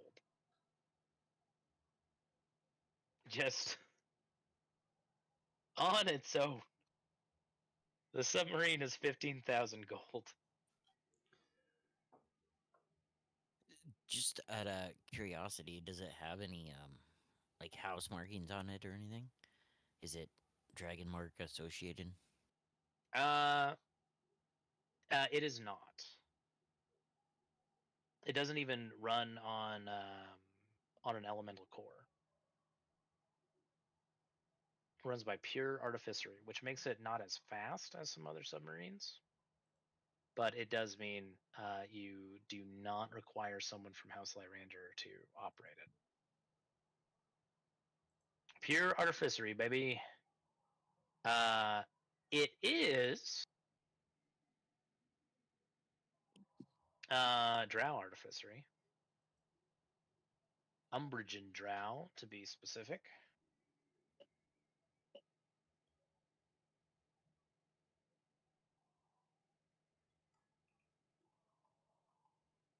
It will require one pilot and one engineer to operate. It can carry 10 passengers and 2 tons of cargo. But that's a prize we can talk about some other time. Money. In the meantime, since it looks like we'll have everybody back next week, if I can't convince Kat to just like open up with it, which we probably shouldn't, but to open up with a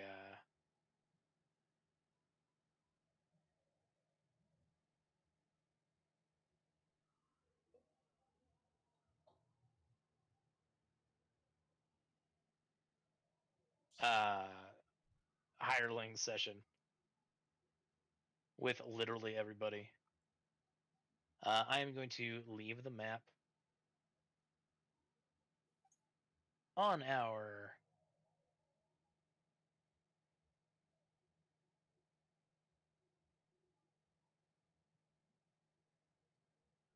political soiree Sweet. as requested.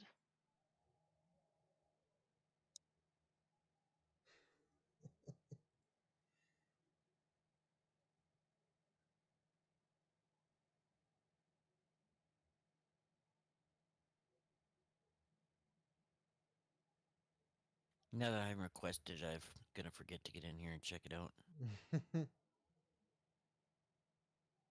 As one does. Could always take a screenshot, post it somewhere.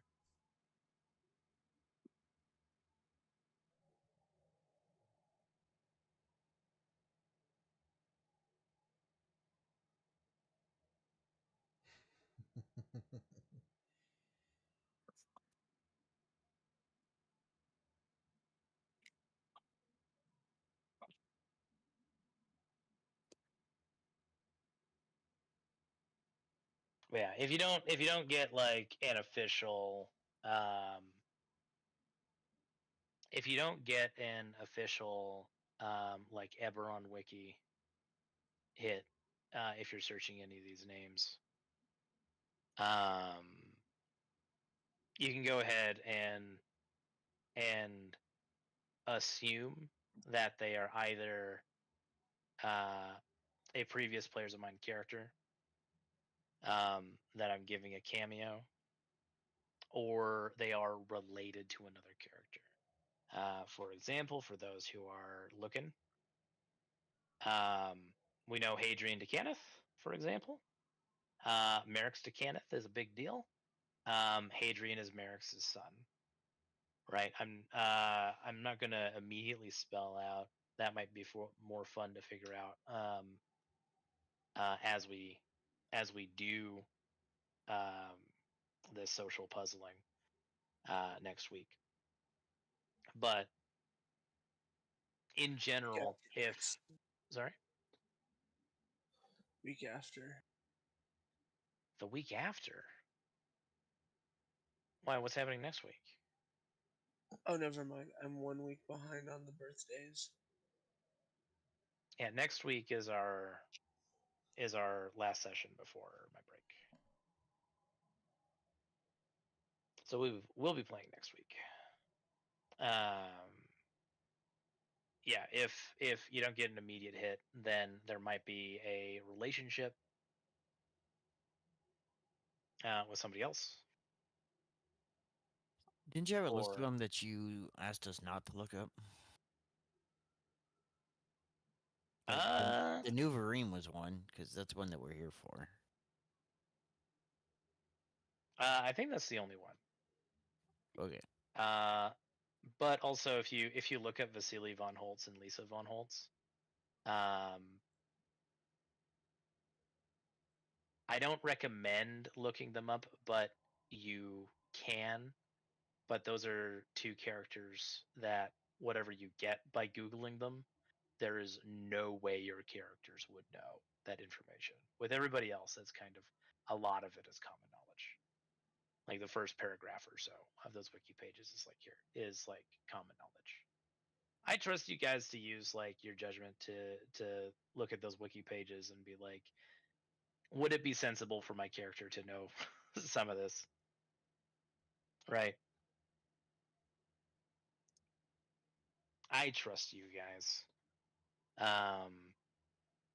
And even if there's like dubious information, I wouldn't be upset if you guys chalk that up to hearing that as a rumor or whatever.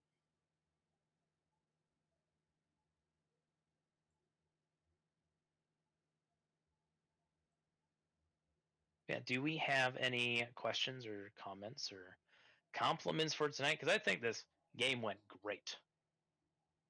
Had a good time. It's a fun session. Yar. Some killing, some looting, all the important stuff. Sorry, I made things difficult with the big snack. That's fine. Roll20 doesn't know how to druid. Story of my life. Yeah, same. Burden of this big snake. Anyhow, yeah, that's a good segue. For like a reminder that next week is going to be our last session before I take my break. After that, We'll be back on the 27th.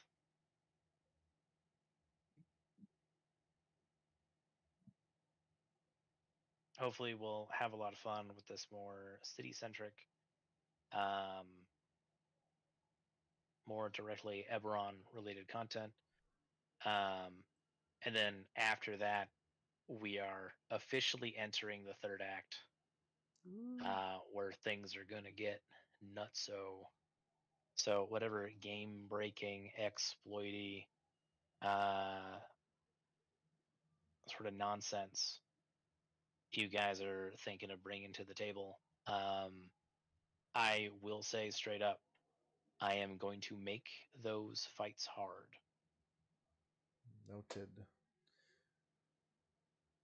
It'll be nice to wear Theo's skin suit again. Ah, yes.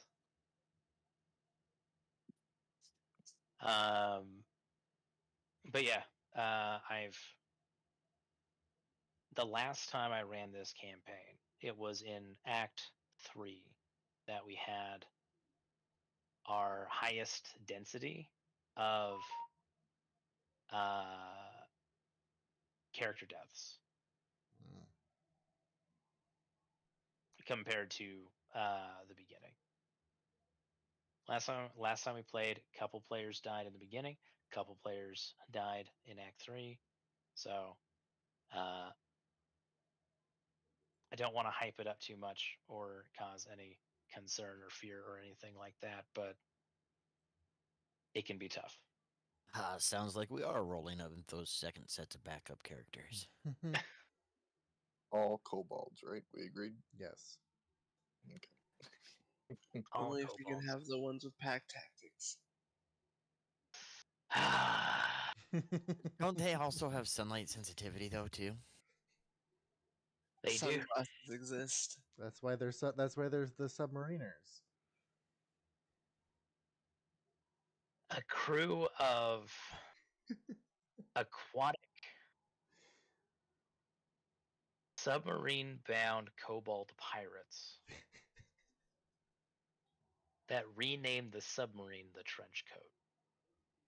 Yes. Very good.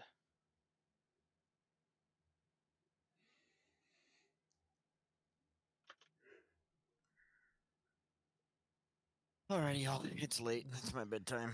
Same. I have been up for a very long time. That makes for a great segue. I hope you fellas have a good night. I'm going to head out too. And I'll see you next week.